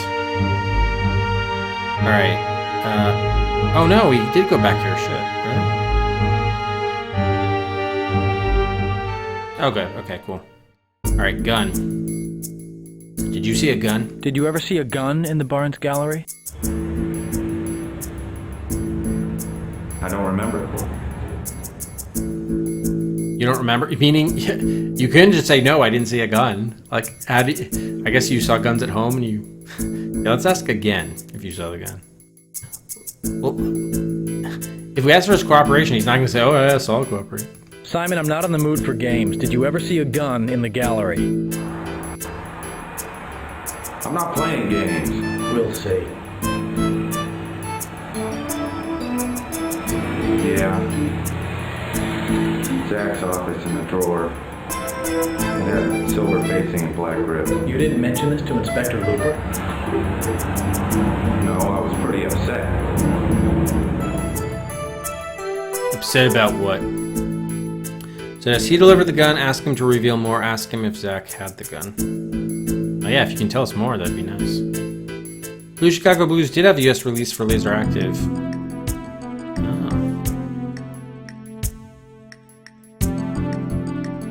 I understand, but about the gun, is there anything else you can share with me? No, I don't have anything else to share. Oh, this guy's being a dick. Alright, so it seems like you gotta... This guy's the sort of ones where he's gonna cave under pressure, but if we be nice to him, he's not gonna give us anything. So, I think we gotta play more hardball with him. Being shook up is no excuse for lying. Did you ever actually see Zachary with a gun? Yeah. When? Monday night, a week before he died. He was standing at his desk and he unsnapped his briefcase and took a pistol out and slid it into his door. What did you do? I got out there. I don't think he ever saw me. Who else knew of the gun? Thank you, Simon. I appreciate your help on this. Oh. Now, did you ever tell anybody about seeing that gun? No, I didn't want want any part of it. Did you ever see or hear anything else regarding the gun you saw in Zach's possession that morning? Nothing.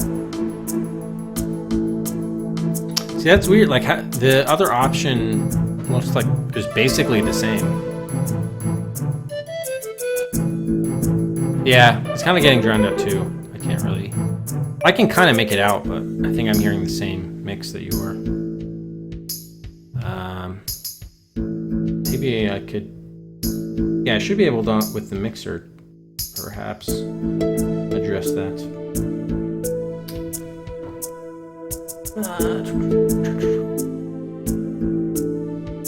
The marimba.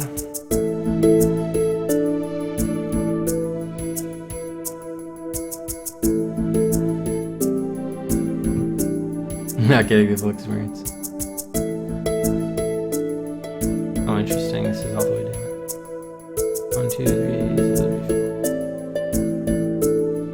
Yeah.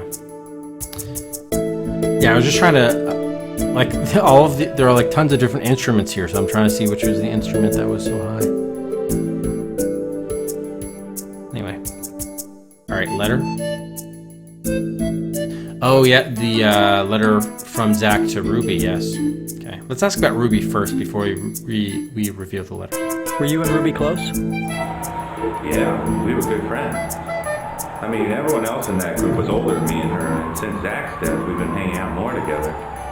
We talked a lot about what happened. Ever get involved with her? I wish. But I think she only likes older guys. Maybe she'll change her mind. What are we suggesting here? Yeah, I just changed the master one down. Did you know about the letter? Simon, do you know anything about a letter Zachary Barnes wrote to Ruby Garcia? Yeah, I was the one who gave it to her. You? Ruby called me and said Zach had something for her and could I pick it up on the way to work. You know what was in the letter? No. So you gave it to her? Yeah, she was really excited. She took it in the next room and started reading it. I got a little pissed. Why? I don't know. Guess I didn't want to be their little love messenger. That's true. Maybe we can play off of his, like, being pissed by saying it was unfair to him, get him on our side. It must have been difficult for you, caught between Ruby and Zachary and James. Yeah, I guess things just got out of control. You didn't say anything about the letter to Inspector Looper, so why are you talking about it now? I don't really know. Can you tell me anything else about it? No. That's all I have now, Simon. I just hope you get this all sorted out by the time you're called to testify. Hey, I can't wait.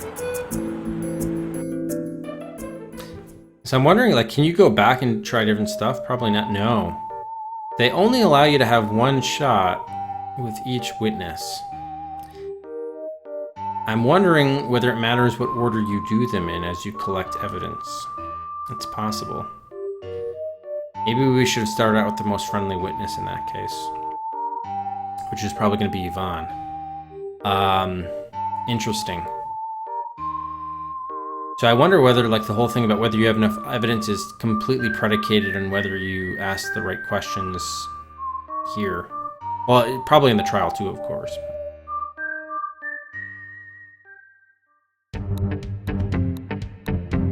Let's talk to Yvonne. Hello. You're on your way to see Ms. Barnes, right? I just wanted to remind you that we found Jimmy marks on the back alley door right after the crime. Did you photograph the marks? Are you crazy? I just took the whole jam. What's a jam? You know, the door frame. You took it? The whole damn jam. No kidding. So long. The whole damn jam?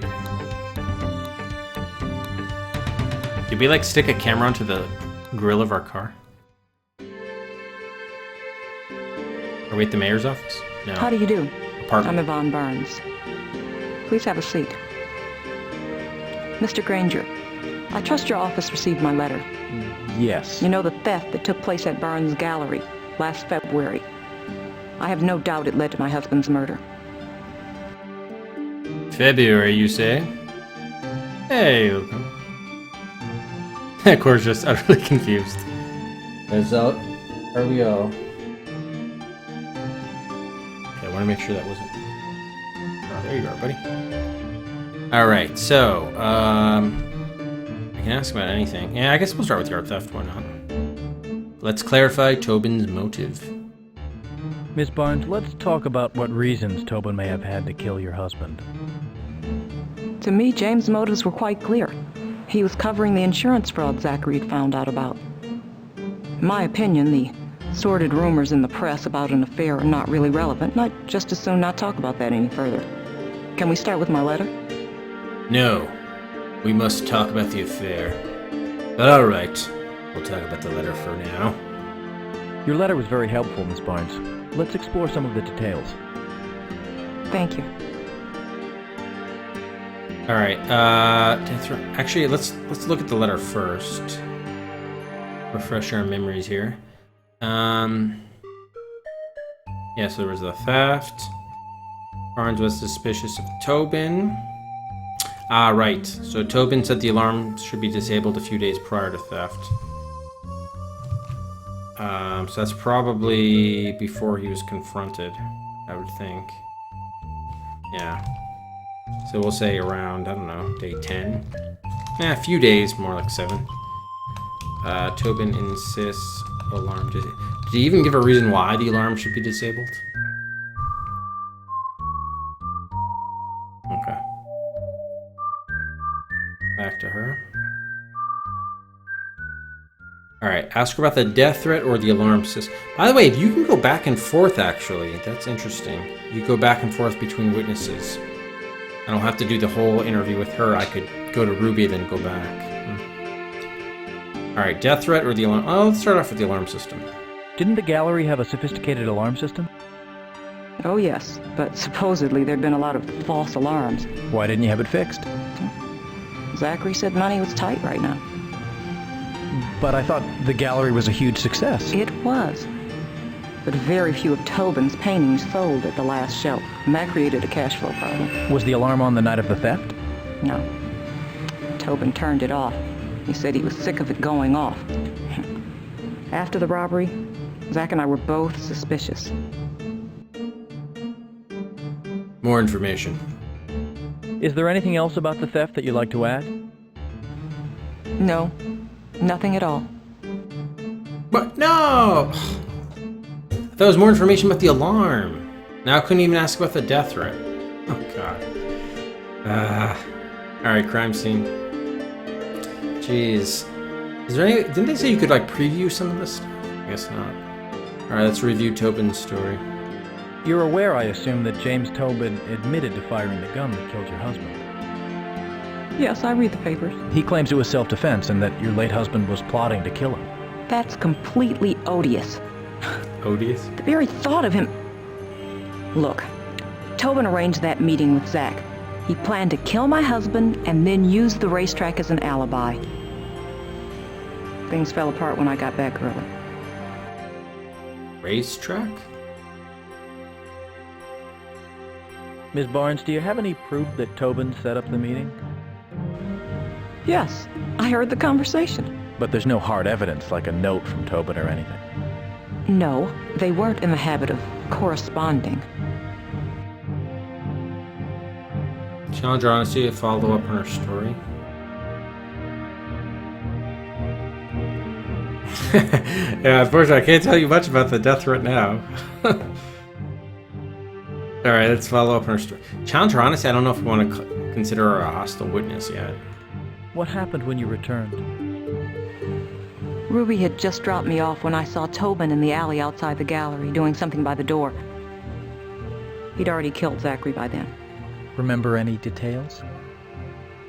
Distinctly. He was carrying a yellow-like bag or bundle and a big club. He was wearing a black t-shirt with the gallery logo. What happened next in the street? After he spotted me, he went inside, panicked, and shot himself. That was the shot I heard. Yeah, why would Tobin use a club? And what's something else? I don't know what something else is. If he had a gun, why on earth would Tobin need a club? To break the glass. table? You think I made it up? Well, can Ruby testify that he had a club? No, she was still parking the car. Uh-huh. Do you have proof? Well, basically, yeah, where is the club? Maybe he used that to break the cash box. This story is pretty far-fetched. Do you have any corroboration? Are you this condescending to all your friendly witnesses? If they aren't entirely That's forthcoming. I don't need this kind of disrespect. I haven't meant to offend you. Let's just change the subject. Oh, shit. All right. Well, we're running already with the the options and not to select there. All right, gun. What can you tell me about Zachary's cousin, Daryl Barnes? Mr. Granger, I have a question of my own first. Am I right to assume you have a pretty good case? We had a very good case until I learned the murder weapon was registered to Daryl Barnes. But there's a plethora of evidence. Ms. Barnes, please give me some background on Daryl. He's a nice guy, a city police officer. Has Tobin ever met him? I doubt it. So, Tobin's never been to Daryl's house? No. All right, does Zach have access to the... Well, we know that he did. Yeah, could Tobin have gotten the gun? How do you think Tobin got the gun? I have no idea how Tobin got it. But judging from our conversation about the day of the murder, you're not going to believe anything I say. Especially about the gun. Shit. Thank you for your time, Ms. Barnes. You're welcome. I want nothing more than to see justice done. I will do my best. I hope it's good enough. Me too. Goodbye. Goodbye. Well, if you want nothing more to see justice done, you gotta... Don't be so hostile when we ask you the questions. You just locked us out, so now we're basically fucked. Let's talk to Ruby now. Damn it. Yeah, we're definitely gonna have to replay this. Why are you going after Jimmy? He's been charged with murder. But it was self-defense, I'm sure. That's what she'd like you to believe. Or theft. Alright, so, let's just ask you about the theft overall. Tell me about the theft. It was a terrible blow. It shook everybody up. What happened? Well, nobody knows for sure. It's just, one morning we got up and went downstairs in the gallery. Someone had broken in. They took a straight razor and they cut the paintings right out of their frames. Was anything else taken? No. We think the thieves might go and sell the paintings in Europe. I don't know, maybe Japan or something. What can you tell us about Tobin's artwork? Like a lot of people in this city, I think Jimmy's a very good painter. Can you describe the stolen works? Well, they were part of his new series called The World is Burning. It was a big change for him, you know. Bigger works, darker forms, more haunted. I liked him. Was all of this series stolen? No, he brought a couple up to the loft the night before. That's one. It's Jimmy's favorite. Well, we know the paintings were not popular, which led to further evidence that they're less likely to sell well because they were not selling well to begin with. So they're not going to be valuable, which means obviously helps the case that it was an insurance fraud situation. So who benefited from the insurance? Well, obviously they both did. So let's just ask more. It seems like you definitely want to start with more innocuous questions and then lead your way up to more pointed ones. What kindergarten? It's like half Indian stuff. I was just wondering, how'd the public respond to Jimmy's new work? The public. They wanted his old work, more of the same. But Jimmy had to move forward as an artist. Did the new painting sell? No, and I think that's one of the reasons why he was so upset. But it's like he said, you have to paint what you feel. Not feel what you paint. What was it? Yeah, what was your involvement with the theft? That's a little bit pointed. All right, what was your financial situation? Do you mind if I ask you some personal questions about finances? I suppose. You suppose you mind? Did you have money problems? I appreciate your help. Did the failure of Jimmy's paintings in the marketplace create a financial crisis around the gallery? Jimmy took it hard. He was so used to everybody just loving his work, and then suddenly there was just no money coming in. It was hard. For both Zach and Jimmy? Yeah. Lately they've gotten used to this certain lifestyle, you know. They both had nice cars, and we'd eat out a lot, and there was this new house up at the river. Were they desperate? I didn't used to think so. Could one of them have been involved in the theft? I suppose it's possible. Where was Tobin? Ruby, can you tell me where Jimmy was the night the paintings were stolen? No, not really. Are you sure? Yes. Didn't you hear me? Meaning that there's no alibi. The gun. Tobin have a gun? Did Jimmy carry a gun? No. Did he ever bring a gun into the loft? He didn't like guns, and he didn't own one. Well, I don't want to reveal who owns the gun. What about Tobin's use of guns? Did Jimmy know how to handle firearms? No. Interesting. Actually, if we did reveal who owns the gun, she'd be like, oh yeah, it was Barnes, and then maybe she'd be more cooperative. Again, her role seems very pointed. I don't know if we want to do that. Question Tobin's story puts her on the defensive. So yeah, let's try revealing who owns the gun. That might be interesting. You might be relieved to hear the gun that killed Zachary Barnes was registered to his cousin. The gun came from Zach's cousin? Yeah, why are you surprised? I thought you'd be relieved, but you sound surprised. I am relieved, I guess. It's just... Well, I went into Jimmy's cabinet the night before Zach died, and, well... Cabin? This whole thing is just so confusing.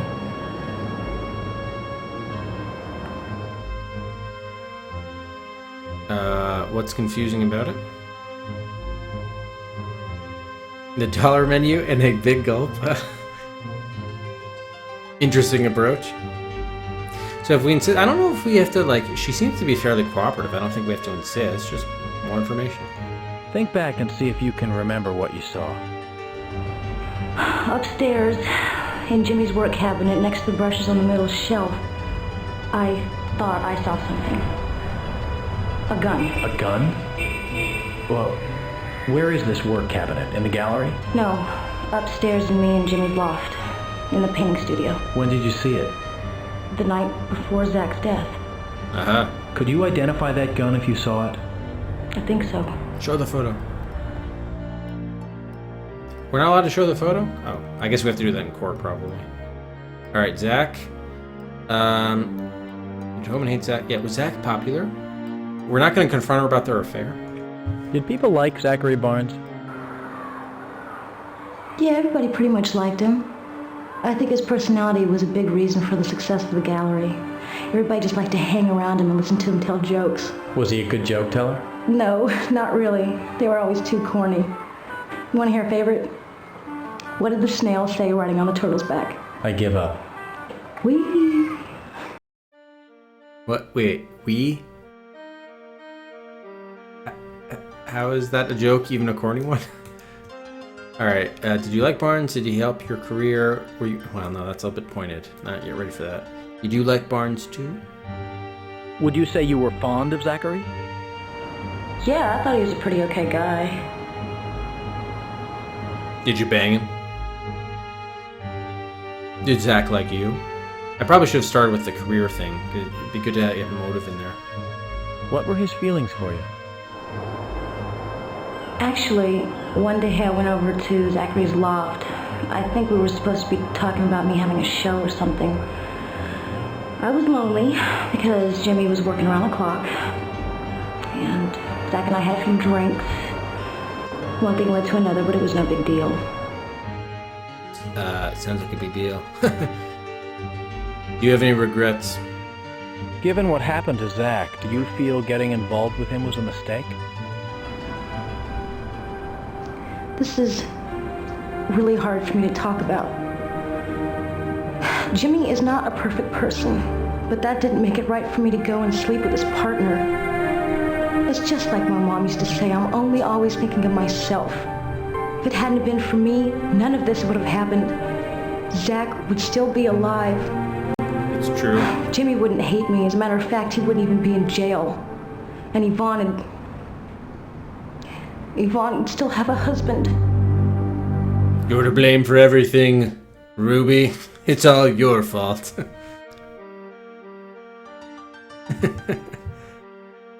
Oh, so yeah, alright. It's a little I was hoping for a better punchline. Alright, is it not your fault? No, I'm suggesting it is your fault, Ruby.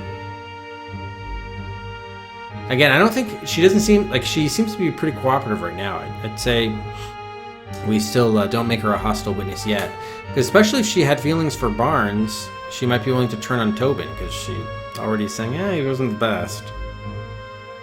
Oh my God, really does it? Oh, Ruby, it's ridiculous to blame yourself for everything that's happened. Oh, that would have been really helpful. Thank you, Aardvark. Because I remember they said on the tutorial thing, they said, oh, it previews the question. See, they could have like highlighted the actual icon. Damn. All right. I suppose you're right. You must have really wanted Zach. You must have really wanted him. Ruby, it's ridiculous to blame yourself for everything that's happened. Thanks. It's hard. But I see your point. Maybe you love Zach so much you lost control. Did Jimmy ever find out about the affair? Zachary wrote me a long note after we'd slept together. Jimmy caught me reading it. Sometimes I can be so stupid. What was in the note? I don't really know. I only got to read the beginning because Jimmy snatched it away. Oh, what did Simon say? Because he saw her reading it or something when he delivered it to her. Interesting. So it looks like you could. I'm wondering if there are like a couple different paths in the trial where you could prove motive, Tobin's motive. A, he was exacting like revenge because they cheated, Barnes banged his girlfriend. Or B, it was more the financial thing, trying not to get caught for the insurance fraud. Oh, slots are good.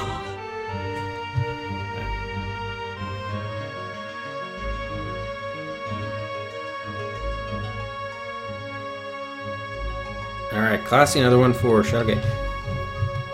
Move that up to... By the way, let's give out... I mean, I should have been giving out probably Cedric's when I got, like, favorable responses and stuff, so we'll just give out 5 now, just to say, like, yeah, we probably got, like, a few good questions in there, I guess. For different people at various times. So Shadowgate moves out of Twinson's Odyssey. Up to V4. Yeah, I look forward to previewing and seeing what that one is, Gremlin. Indeed. Oh, yes, thank you. Classy at 138. There we go. Bigger J, one for Worlds Apart. Moves out of Goblin's Quest 3 to V67.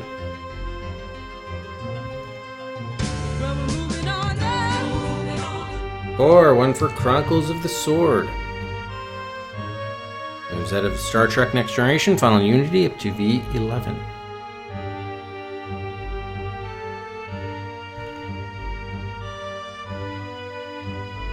Alright, last call. Let's call for bucks. I'm hoping to make it... I don't know, probably the trial's going to be a long time, though. I was hoping we could get through, like, one playthrough. But it looks like if we're only on day 1, even in the game, it looks like the trial's going to be a long thing, so... what we'll do is we'll just go to the end of this interview with her. We'll go to trial, and then we'll... call it there for tonight. Yeah, we can save. Yep, 3 slots per person per day, right? Oh, the trial days go fast? Well, I don't think we're gonna be able to finish in like half an hour, right? Like an actual trial, right? I would doubt it.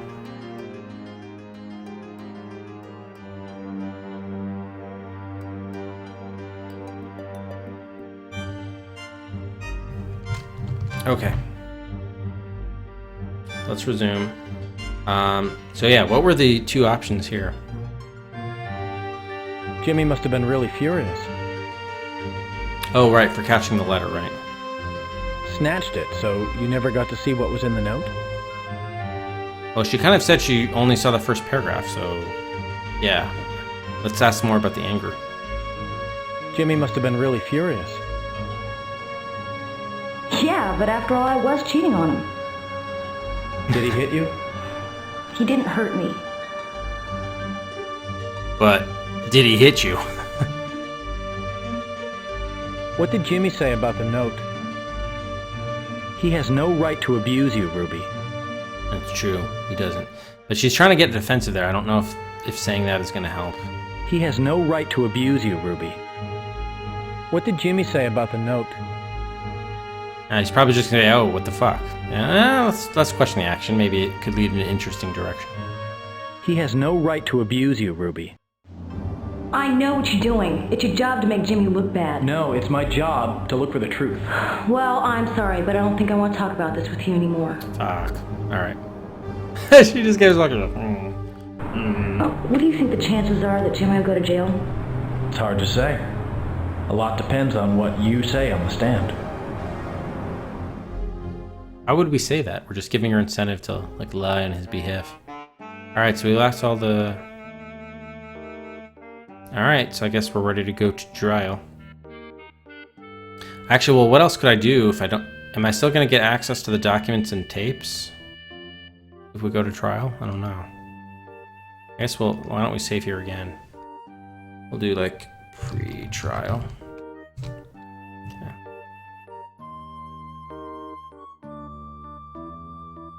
Let's see what happens. It's probably going to be the same sequence where he talks to the reporter.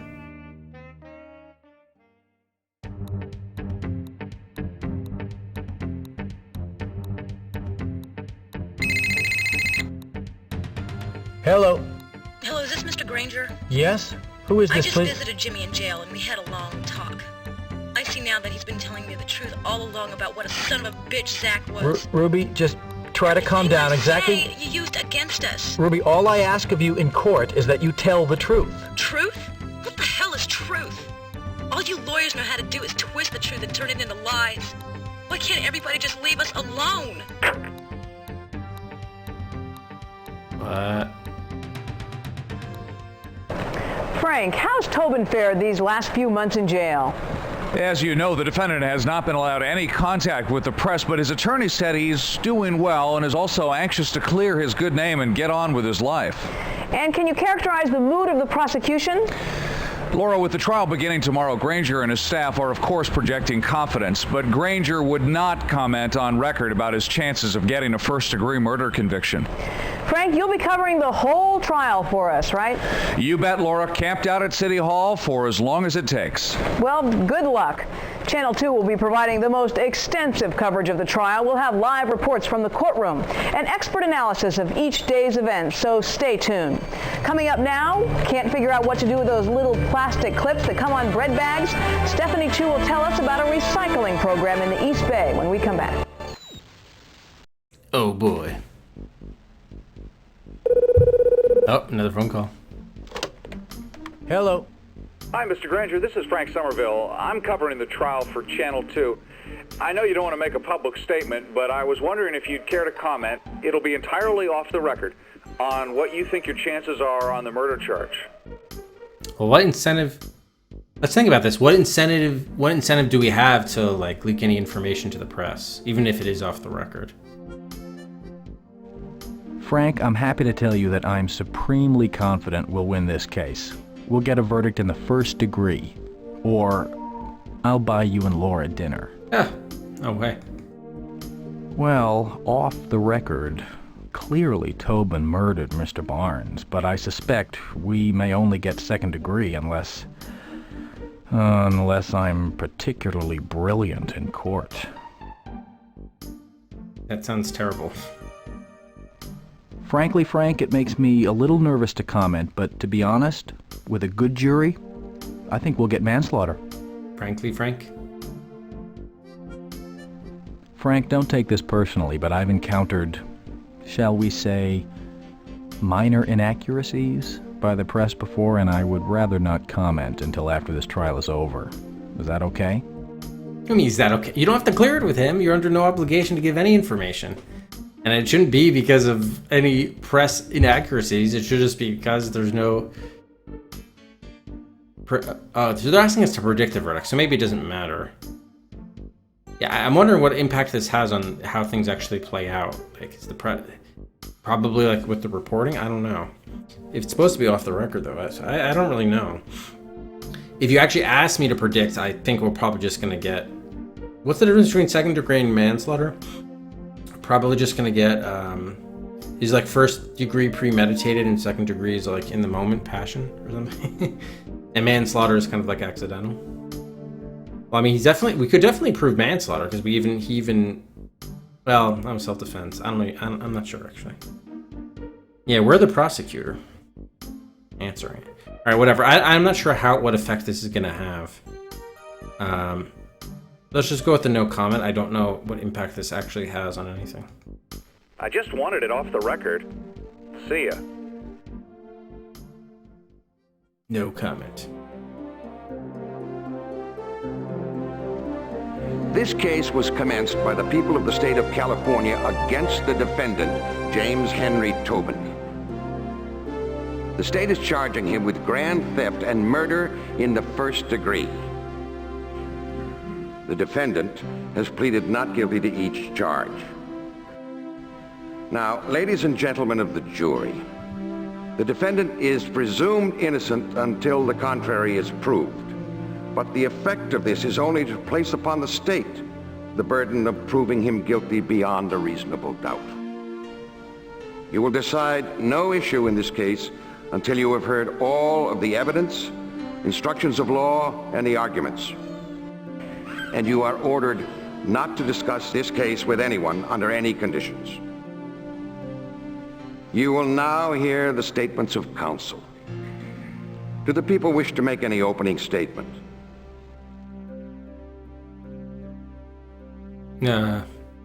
Motives. Art theft cover-up. Well, we should definitely mention that.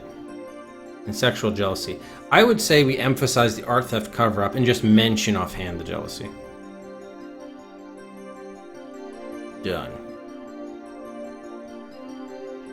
Because remember I said there were those two threads of motives. Ladies and gentlemen, on March 16th of this year, James Tobin shot his business partner to death. No one, not even the defendant, disputes this fact. They will claim self-defense. But the people will show you how Mr. Tobin lured his partner to the gallery that morning. His pretense? To salvage their business. She's asleep. But such was not James Tobin's intention. Because as he walked into the gallery that day, he had a gun in his pocket, an alibi on his mind, and murder in his heart. If not self-defense, what motive? Pride, greed, fear. Pride in his disbelief that his career was stumbling. Greed in his theft of his own paintings for the insurance. Zachary Barnes, caught between his loyalty to his business partner and his belief in the truth, had asked James Tobin to withdraw the fraudulent claim, and fear in that he'd be exposed. So, James Tobin decided to murder Zachary Barnes, and that, ladies and gentlemen, is indeed intent to kill. And there was yet another motive. Oh, they're leading in. We will prove the defendant was involved in a simple love triangle, and jealousy is a strong motive. In all my years as a prosecutor, I have never before been in a situation.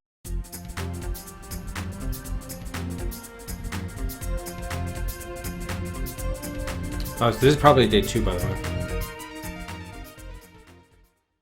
Open?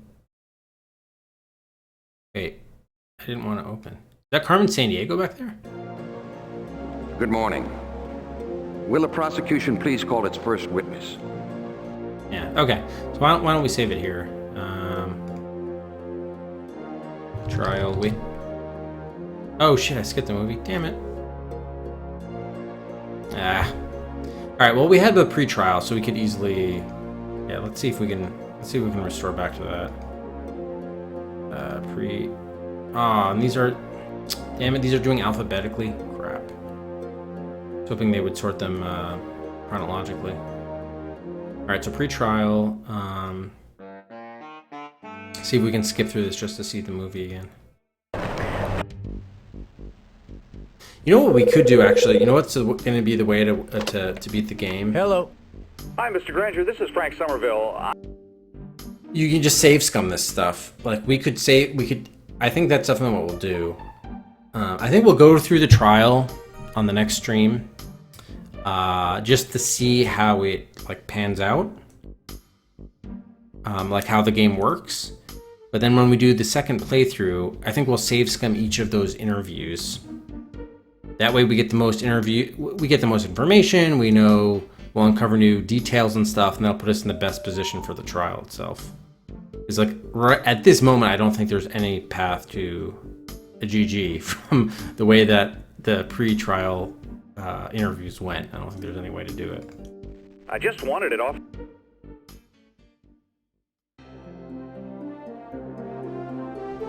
Now, ladies and gentlemen... Look, almost all of the jury, by the way, was checked out.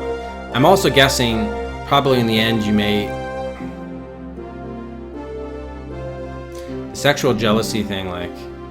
It seems like this is definitely going to be a stronger motive, but it is interesting.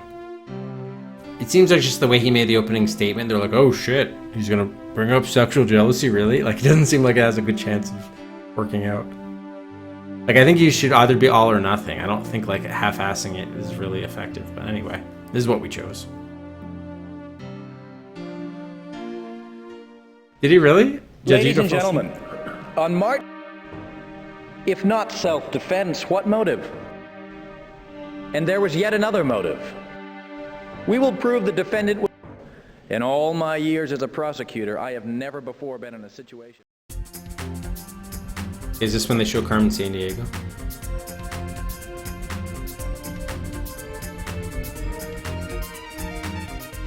We have here tonight our legal specialist who, for the duration of the trial, will be sharing with us his professional insights. Dr. Richard Fleece, professor of law at CSU. Dr. Fleece.